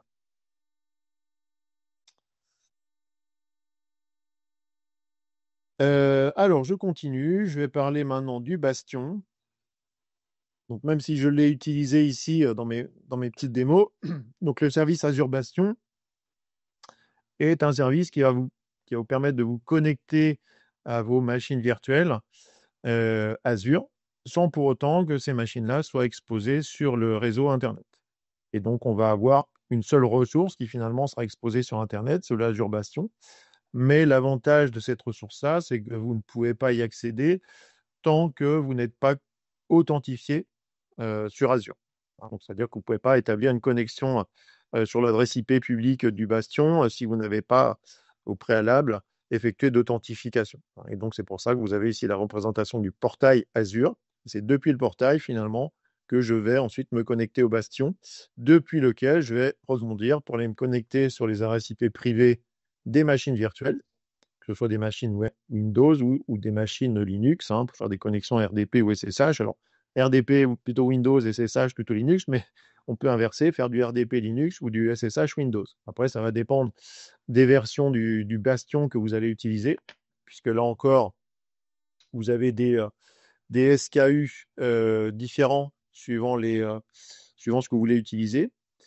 Donc, vous verrez, il y a du basique, du standard ou du premium. Alors, vous avez même des versions, il y a une version développeur qui est gratuite, bon, mais qui est quand même plutôt limitée, puisque, je ne sais plus, je crois que vous pouvez vous connecter à une seule, oui, c'est ça. Donc, avec le développeur, vous pouvez vous connecter à une machine virtuelle à la fois, alors que les autres versions, vous allez pouvoir vous connecter à plusieurs machines virtuelles. Mais je vous disais, par exemple, vous connecter à du Linux en RDP, c'est quelque chose qu'on ne sait pas faire en version basique. On sait le faire en standard ou en premium. Et inversement, se connecter à une VM Windows en SSH, même chose. Le basique, c'est pas fait. Donc, voilà, le basique, voilà, il porte bien son nom. Il a un certain nombre de fonctionnalités, mais plutôt de base et forcément moins cher. En termes d'instances, alors j'ai pas forcément en tête les chiffres, mais c'est pareil, on peut avoir plus ou moins d'instances suivant la version que l'on va déployer. Et puis, par exemple, si on considère la version premium uniquement, vous allez avoir un mécanisme d'enregistrement de session. Donc, en fait, chaque fois que quelqu'un établit une connexion RDP ou SSH sur une machine, finalement, toute la vidéo correspondante est enregistrée. Ça va dans un compte de stockage, qui vous permet d'avoir un suivi, si vous le souhaitez, sur toutes les modifications qui sont faites, ou tous les accès, en tout cas, qui sont effectués sur vos machines. On voit qu'il y a du copier-coller. Il y a aussi un truc dont je vais vous parler, là, les liens partageables, les shareable links, pour se connecter. Donc, différentes tailles. Traverser des pare-feux d'entreprise en toute sécurité, dans le sens où finalement, on va avoir besoin, uniquement des accès en HTTPS sur le bastion. Donc, on a juste besoin de dire j'autorise les accès vers l'adresse IP publique du bastion en 443. Et à partir de là, vous pourrez vous connecter sur les différentes ressources de machines virtuelles. Vous pouvez associer un NSG, mais c'est pas forcément conseillé, ou en tout cas, si vous souhaitez le faire, il faut quand même bien penser à configurer pas mal d'accès. Donc là encore, vous avez un article qui vous explique exactement ce que vous devriez faire si vous souhaitiez mettre un NSG sur le subnet où se trouve le bastion, parce qu'il y a pas mal de trafic. Vous voyez, on vous parle d'un gateway manager bastion controller. Donc là, il y a des accès qui doivent normalement être autorisés depuis un certain contrôleur. Là, vous avez la liste de toutes les règles qu'il faudrait en fait ajouter. Bon, il y a même un script PowerShell qui vous crée tout le truc automatiquement. Généralement, c'est le genre de choses qu'on peut trouver. Donc faites attention, si vous mettez un NSG au niveau du subnet sur lequel se trouve le bastion, voilà. Attention de ne pas bloquer certains trafics. Alors, pour tester ça, donc là encore, j'ai un petit déploiement plutôt assez simple. Donc un Azure Bastion Subnet. Donc j'ai deux VNet en fait, du peering entre les deux. Là encore, pour vous montrer que le Bastion fonctionne avec le peering. Donc ça veut dire que vous n'avez pas besoin de déployer de Bastion dans chacun des réseaux virtuels, heureusement, parce que c'est aussi une ressource qui est assez chère, le Bastion. Tout cumulé, forcément, ça fait des coûts importants. Et l'inconvénient du bastion, c'est que vous ne pouvez pas l'arrêter. C'est pas une machine qu'on peut éteindre et la démarrer au moment où on en a besoin. Non, c'est un service qui tourne. Et si vous en avez besoin, il faut que le service soit opérationnel. Vous ne pouvez pas donc ni l'arrêter, et vous ne pouvez pas non plus vous dire je vais créer mon bastion à la demande, puisque le déploiement du bastion, c'est 10 bonnes minutes quand même à chaque fois. Donc c'est une ressource qui n'est pas si rapide que ça à déployer. Donc là, pour faire mes petits tests, donc un bastion et puis deux machines virtuelles, voilà, une Linux, une Windows, et puis je vais vous montrer comment on peut établir des connexions SSH, donc sur le port 22 de la machine Linux, et puis une connexion RDP, comme j'ai pu le montrer dans une petite vidéo précédente, sur ma machine Windows.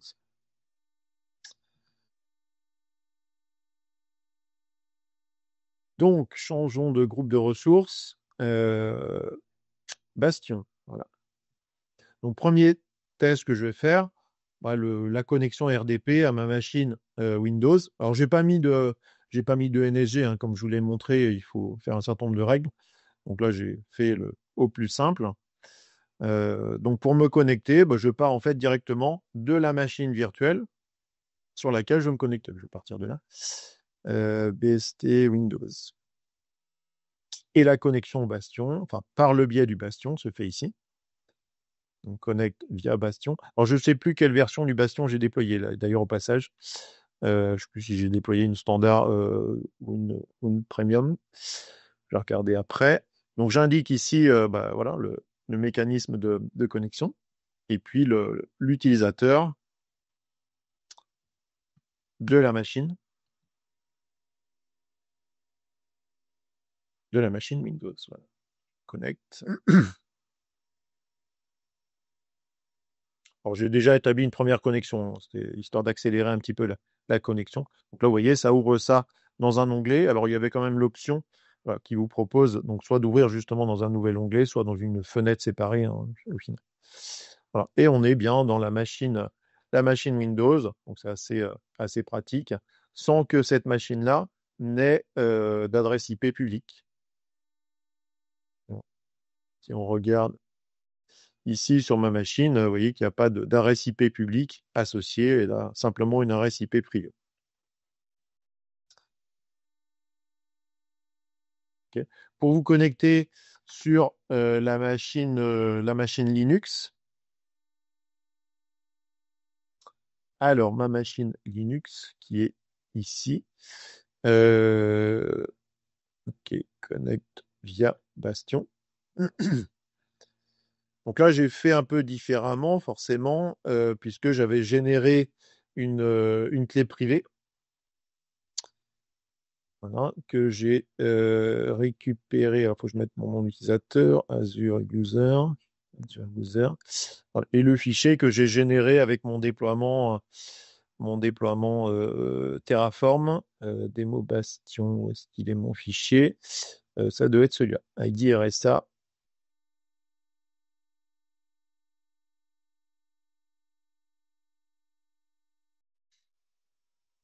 Voilà. Donc, de la même façon, vous voyez, je suis connecté en SSH sur une machine Linux. Bon, je n'irai pas plus loin sur ma machine Linux. Ok. Alors, donc là, on voit bien qu'il a fallu passer par le portail Azure pour pouvoir se connecter. Alors, il y a quand même une autre possibilité, comme je vous ai expliqué rapidement, c'est les liens partageables, donc les shareable links. Alors, les shareable links vont permettre de donner finalement accès à une personne le droit de se connecter sur une machine virtuelle Azure sans que cette personne-là n'ait de compte sur le portail Azure. Donc ça veut dire quand même, bah, attention, tout à l'heure je vous ai dit, je vous ai vendu le truc en vous disant oui, mais il faut passer par le portail Azure pour pouvoir se connecter. Et là, finalement, je vous donne l'inverse, hein. Je vous dis l'inverse. Donc c'est un moyen pour autoriser de façon vraiment temporaire, hein, l'accès à une machine. Bah, il ne faut pas que ces liens-là soient permanents, parce que quiconque finalement possède le lien va pouvoir se connecter à ces machines. Donc, comment est-ce qu'on fait pour utiliser ça? Alors, il faut déjà avoir déployé un bastion avec la bonne SKU. Alors, d'ailleurs, on va aller voir quelle version j'avais déployée. J'ai déployé un standard. Et donc, le standard, c'est faire du shareable link. Donc, c'est une option qu'on a ici. Voilà. Et ensuite, je vais venir ajouter un lien en disant pour quelle ressource je veux créer le lien. Donc là, je vais prendre pour ma machine Windows. Je vais faire Apply. Ok. Donc j'ai mon lien qui est disponible ici. Je vais copier ça. Et puis, bah, je vais l'ouvrir dans un navigateur voilà, sur lequel je ne suis pas connecté du tout sur mon environnement Azure. Donc j'ai mon Firefox ici. Voilà. Je colle le lien.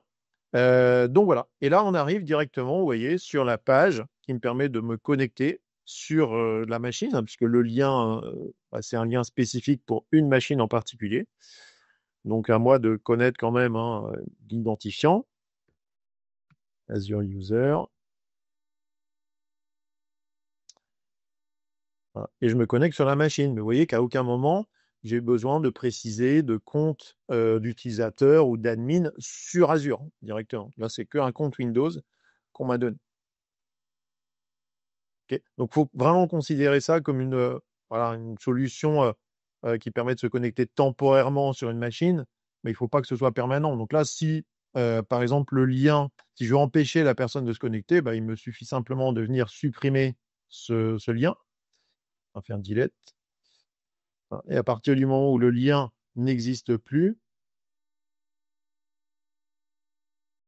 hein, je bien.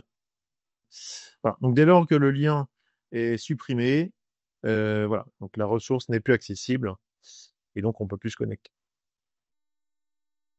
Voilà. Donc à voir, hein, pour l'utilisation des liens partageable.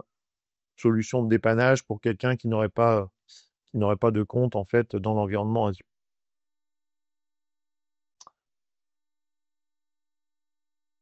Bien, dernière partie en parlant un peu des Key Vaults. Donc les Key Vaults, Azure Key Vault, donc une ressource qui va vous permettre de stocker de manière sécurisée un certain nombre de données de type secret, certificat ou clé. Alors, pour différents usages, moi je vais vous faire une petite démo, alors démo plutôt basique qui va permettre à une machine virtuelle d'aller lire le contenu le contenu d'un secret dans un Key Vault, ou alors d'activer pour un compte de stockage, activer le cryptage du compte de stockage en allant donc stocker la clé en fait dans l'Azure Key Vault. Et l'idée en fait derrière tout ça, c'est comme j'ai pu l'évoquer ici, centraliser les secrets d'application sans avoir besoin finalement de renseigner d'identifiants dans le code des applications. Donc les identifiants en clair dans les applications, évidemment, ce genre de choses à proscrire. Donc ce qu'on va faire, c'est qu'on va faire référence dans le code de l'application au Key Vault, à la clé, mais on va faire en sorte que l'application, ou en tout cas la machine sur laquelle ou la ressource sur laquelle s'exécute cette application, ait reçu des privilèges lui permettant d'aller lire les données dans le Key Vault et ensuite de pouvoir extraire finalement ce dont elle a besoin, donc à savoir des clés, des secrets ou éventuellement des certificats. Donc on va définir donc un système d'autorisation.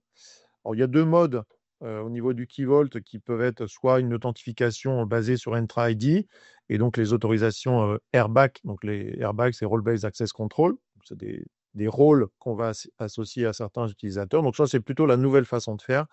Avant, on utilisait des policies dans Azure Key Vault, pardon, mais qui étaient plutôt à l'ancienne.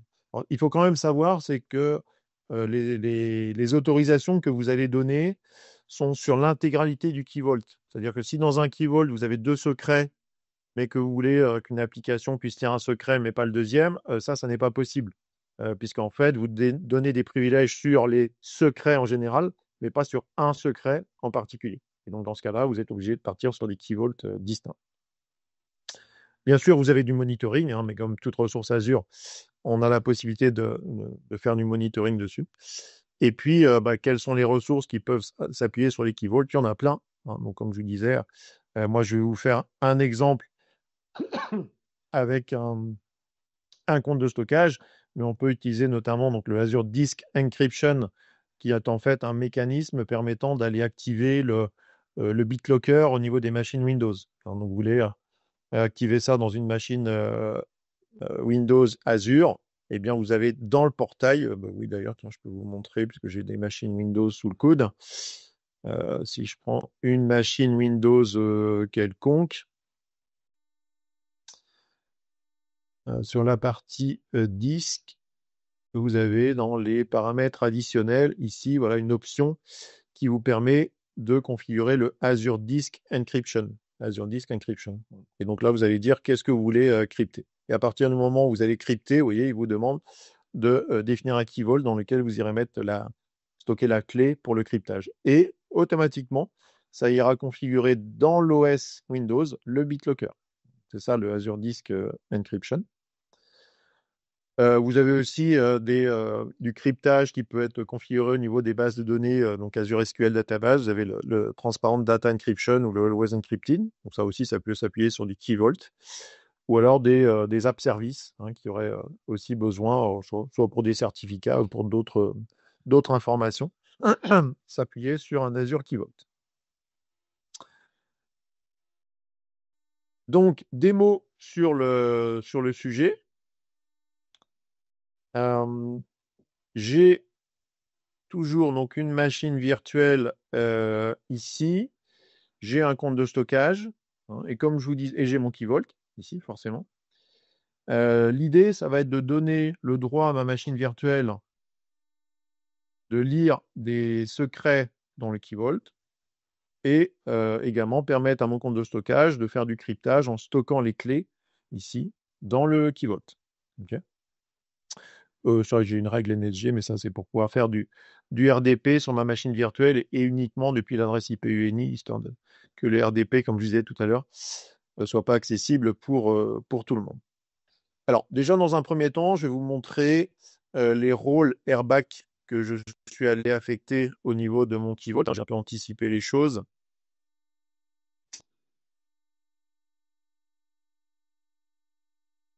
Alors, le key vault, il est là.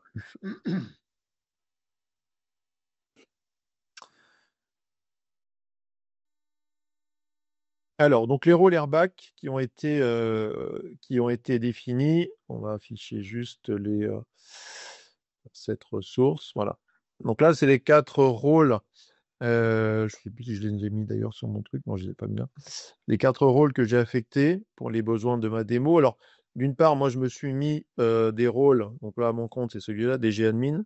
Je me suis mis les rôles permettant d'aller lire, enfin gérer de manière plus générale, hein, les clés, donc le Key Vault Crypto Officer, et puis la même chose pour les secrets, donc le Key Vault Secret Officer. Ici. Ok, donc pour affecter un rôle, hein, c'est pas très compliqué, hein, on fait un ajout de rôle, et puis on va définir le rôle. Alors, pour ceux qui ont l'habitude de manipuler un peu ça, bah, vous avez peut-être vu là récemment, en tout cas moi j'ai constaté ça, c'est jusque-là, quand on prenait une ressource, là en l'occurrence j'ai pris un Key Vault, il m'affichait uniquement les rôles associés au Key Vault. Et là maintenant, bah, il n'a pas mis les rôles que pour le Key Vault parce que vous voyez qu'il me propose 422 rôles différents. Ça fait un peu beaucoup, donc ça veut dire que vous êtes obligé d'aller filtrer un peu. Bon, si vous tapez Key Vault, hein, il va vous afficher les rôles associés. Vous voyez, donc il y a des rôles pour la partie crypto, donc plutôt les clés, pour les certificats ou pour les secrets. Donc là, on est limité à 13 rôles, ce qui est quand même un petit peu mieux. Donc on choisit le rôle et ensuite on va dire à qui on veut l'affecter. Donc des utilisateurs, des groupes, des services principaux, donc des applications ou des identités managées. Donc une identité managée, c'est ce que j'ai fait ici pour la machine virtuelle. Je lui ai affecté une identité managée et également pour le compte de stockage. Donc c'est quoi une identité managée? C'est en fait donner à cette ressource, en l'occurrence la machine virtuelle, une identité au niveau de Entra, et ce qui va me permettre de considérer finalement cette ressource-là comme bah, une entité à qui je peux donner des autorisations. Hein, et ce sera la même chose pour le compte de stockage. Donc ça, je l'ai fait dans mon déploiement Terraform. Il y a une petite option qui permet de dire j'active l'identité managée sur ma ressource. Je peux quand même vous montrer, par exemple, sur la machine virtuelle qui est celle-là, qui a VVM, vous avez une option qui est Identity ici, donc pour laquelle il suffit simplement de faire on ou off, hein, pour une identité de type système. Bon, après, les user assigned identity, c'est un peu différent, mais je ne veux pas rentrer dans le détail, c'est pas le but ici. Et donc, pour revenir sur les privilèges que j'ai mis au niveau de mon Key Vault,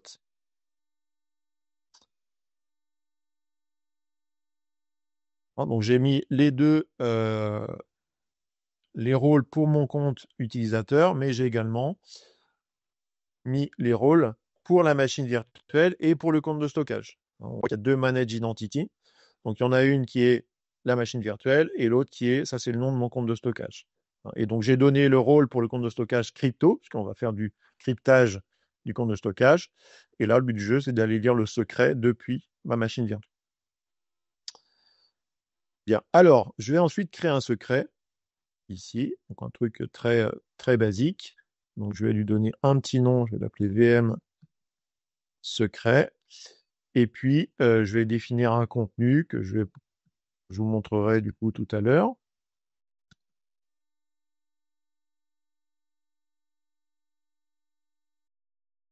OK, je l'ai bien tapé. Create. Voilà. Donc, mon secret a bien été créé ici. Bon, pour autant, évidemment, là, ici, j'arrive pas à voir le contenu que j'ai défini. Bon, le but du jeu, ça va être de pouvoir lire ce secret depuis la machine virtuelle. Donc, je me connecte sur la machine KV VM. Donc, il n'y a pas de bastion, donc on va se connecter ici avec son adresse IP. Donc, téléchargement du fichier RDP.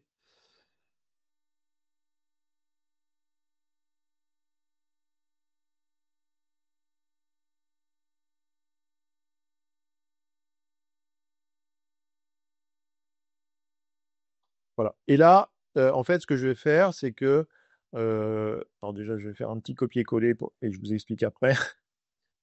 Tac. En fait, je vais, au travers de quelques commandes, permettre à ma machine virtuelle d'aller lire le contenu de mon secret. J'ai déjà pré-rempli certaines choses, c'est-à-dire ça, c'est le nom de mon key vault, ça, c'est le nom du secret que j'ai créé tout à l'heure, VM secret, ici. Et en fait, pour permettre à la machine d'accéder au secret en utilisant son identité, je vais utiliser cette commande-là. Donc, c'est les commandes Azure CLI. Donc, il y a un AZ login.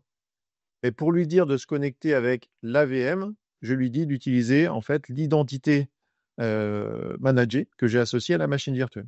Une fois que la machine sera authentifiée, eh bien, je vais pouvoir aller lire, donc c'est une commande AZ, hein, d'aller lire le secret qui est dans le key vault que j'ai renseigné ici, le secret qui est là, et je lui demande d'afficher la valeur du secret. Donc normalement, donc j'exécute ça, je vais faire simplement le login dans un premier temps.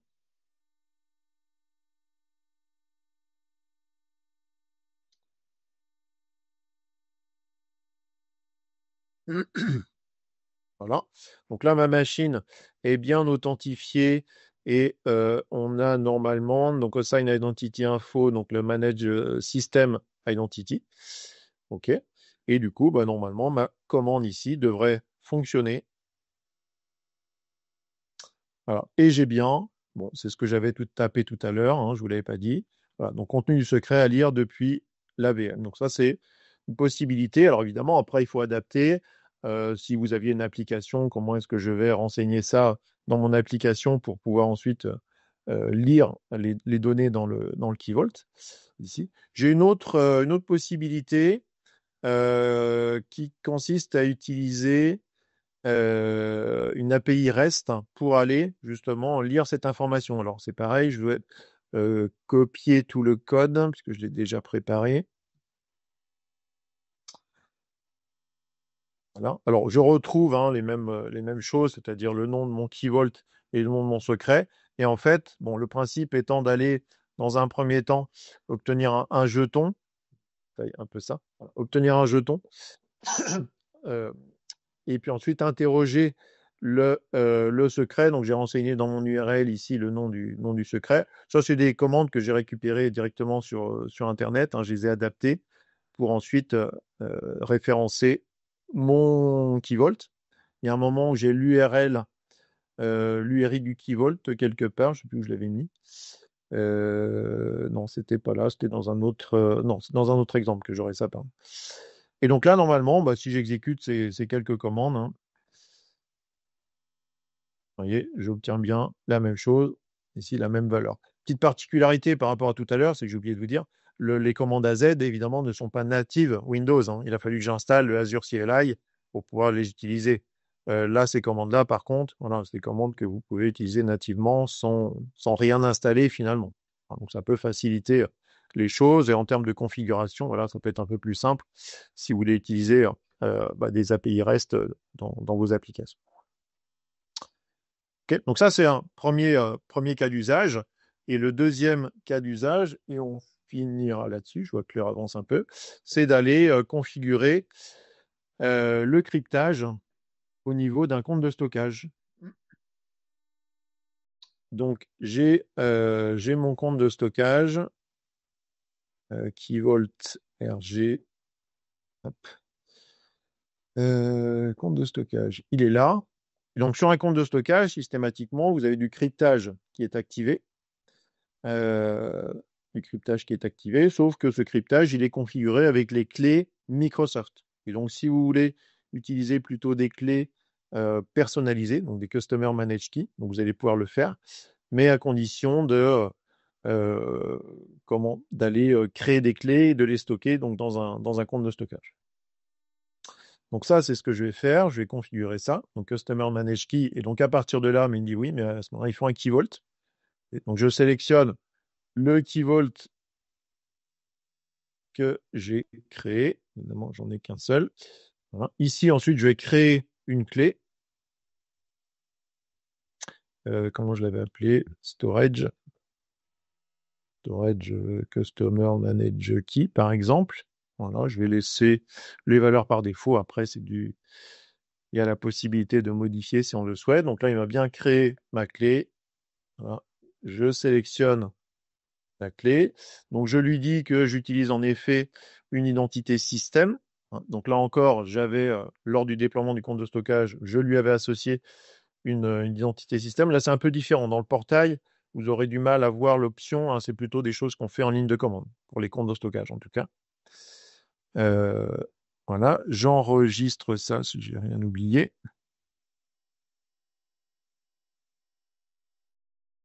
Voilà. Et en fait, la clé qui est stockée dans le Key Vault, c'est une clé qui a un certain numéro de version. Donc là, c'est la version C66A quelque chose. Mais si ma clé subit une rotation dans mon Key Vault, eh bien automatiquement, mon compte de stockage va la récupérer, hein, puisque là, ça a été paramétré pour utiliser la dernière version de la clé. Alors, je vais vous faire ce petit exemple, même si la modification de la clé dans le Key Vault sera prise en compte entre allez, 30 minutes et 4 heures. Donc, c'est pas, ça va faire un peu long, mais je vais vous montrer, voilà, j'ai une commande qui permet de forcer en fait l'actualisation de la clé. Donc là, on va vérifier, on est en C66A, on peut aller voir dans le Key Vault que déjà la clé a bien été créée. Hein, donc je l'ai bien appelé Storage CMK. On a le numéro de version, on retrouve bien le C66A. Et si je décidais, alors on peut automatiser, hein, il y a des stratégies de rotation, on peut automatiser la rotation de la clé pour des questions de sécurité. Je peux aller faire une nouvelle version. Voilà. Donc ma version, c'est voilà, 3303. Évidemment, comme je vous ai dit, il ne va pas le prendre en compte immédiatement. Je vais sur mon compte de stockage, encryption.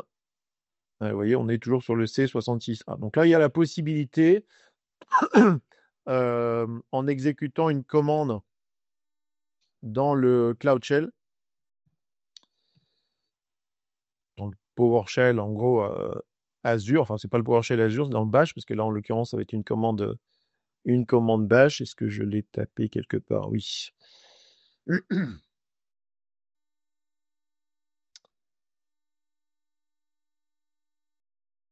Bon, là, le budget est juste d'accélérer en fait la prise en compte.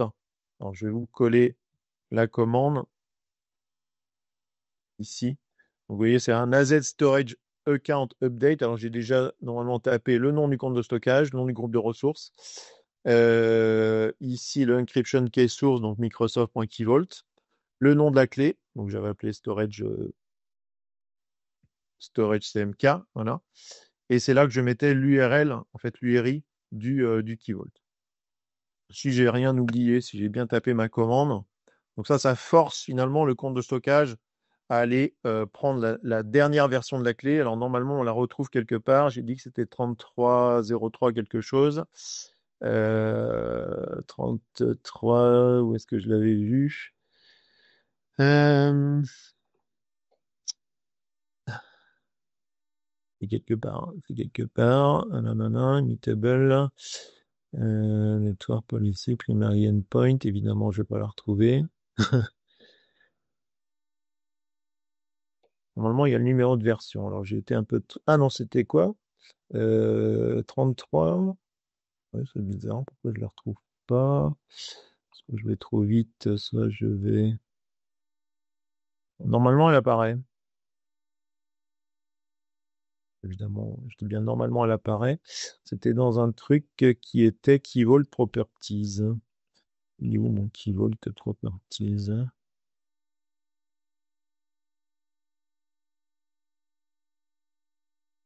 Key Vault Properties. Et j'ai un truc... Ah, voilà, c'est ici. Donc ici, on a bien le 3303 quelque chose. Donc c'est le début de ma clé. Donc normalement, si je retourne sur mon compte de stockage, on va faire un petit refresh là. Voilà. Et là, il a bien pris en compte la nouvelle version de la clé. Ça, c'est voilà, histoire d'accélérer un peu les choses, mais sinon, c'est un mécanisme qui va se dérouler automatiquement. Voilà pour les quelques services que j'étais censé vous présenter. On est pas mal. On est pas mal en termes de timing. Alors, je ne sais pas si Benjamin, du coup, tu as répondu à toutes les questions.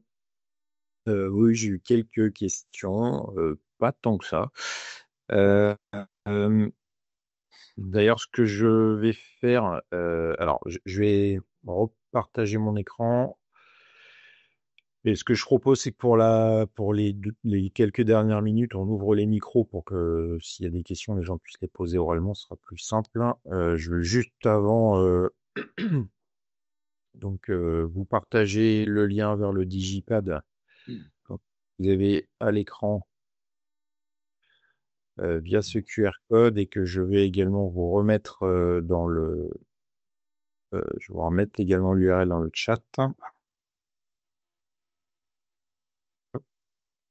Voilà. Donc, chose importante, donc merci de prendre 2 minutes pour renseigner le questionnaire de satisfaction. Il est vraiment très, très court. Je voulais également mettre en avant, donc en lien avec les sujets qui ont été abordés par Damien ce matin. Donc déjà, j'espère que ça vous a plu. Euh, C'était très démonstratif, donc je pense que c'était assez parlant, assez vivant et, euh, et bien présenté. Donc c'était clair et les explications étaient claires. En tout cas, moi, j'ai trouvé ça intéressant. Donc, en lien avec ce webinaire, donc deux formations, donc deux cours officiels Microsoft, donc qui sont les références officielles AZ700, AZ500. Donc, le premier étant sur la conception et la mise en œuvre des solutions réseau Azure. Donc, c'est une formation de 3 jours pour laquelle donc on a une prochaine session qui se déroulera le 12 novembre. On propose une remise de 10% sur la tarification interne donc pour les participants à ce webinaire. Donc, c'est une formation certifiante. Si vous vous inscrivez en interentreprise, donc sur cette session, vous aurez le coupon d'examen qui vous sera offert également. C'est éligible au dispositif de financement FSE+, qui prend fin normalement au 31 décembre, donc vous pouvez en bénéficier. Et donc, par rapport aux sujets qui ont été couverts dans le webinaire et que vous retrouverez dans cette formation-là, donc il y a la partie Azure DDoS, le firewall, le WAF et également les NSG. Et le cours suivant, donc c'est le cours AZ500, donc qui est on va dire le plus généraliste sur les technologies de sécurité Azure, qui lui, par rapport au webinaire, donc aborde le dernier sujet qui vient d'être évoqué, donc sur les Azure Key Vault. Donc là, la prochaine session est le 16 décembre. Donc on propose également une remise de 10% sur cette session. Vous aurez également ici un lien donc vers la page dédiée sur nos prochains webinaires. Si vous souhaitez avoir davantage d'informations, vous poser des questions, etc., ou avoir des questions sur les formations, vous avez ici le lien vers le formulaire de contact. Et je vous invite également à nous suivre sur les réseaux sociaux. Voilà, donc ici on vous a mis les liens LinkedIn, notre chaîne YouTube. Donc vous recevrez, les participants à ce webinaire donc recevront un mail dans quelques jours qui contiendra un lien vers le replay puisque le webinaire est enregistré. Donc vous pourrez regarder ça à votre rythme à tête reposée. Et question-réponse, on reviendra après. Et donc les deux prochains webinaires, donc on se retrouvera le 24 novembre, donc pour une session sur Microsoft 365 Copilot Chat, donc qui est la version Copilot gratuite, donc adossée à un abonnement Microsoft 365, donc pour voir quelles sont les possibilités offertes par cet outil d'IA, donc qui sont plutôt intéressantes. Et le lundi 15 décembre, donc on aura le dernier webinaire de l'année 2025 sur la partie déploiement de machines virtuelles dans Azure. Je vous propose donc, alors je J'active les micros, donc s'il y a des gens parmi l'assistance qui souhaitent poser des questions en direct, vous pouvez ouvrir votre micro. Alors pas tous en même temps, levez la main avant, mais vous pouvez prendre la parole et pour poser votre question.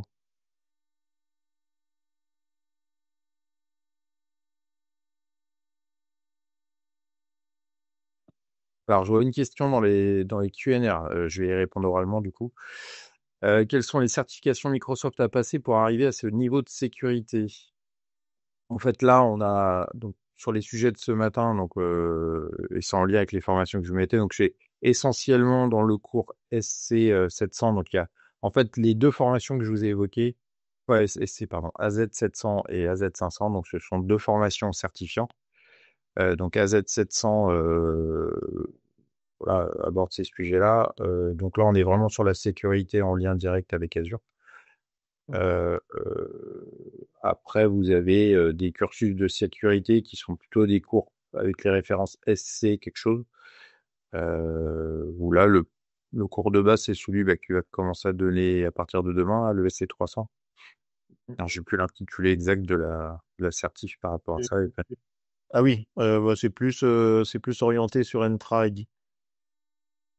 Mais le nom, je l'ai pas forcément testé. Ok, bon, écoutez, s'il n'y a pas de questions, eh ben, on va s'arrêter là.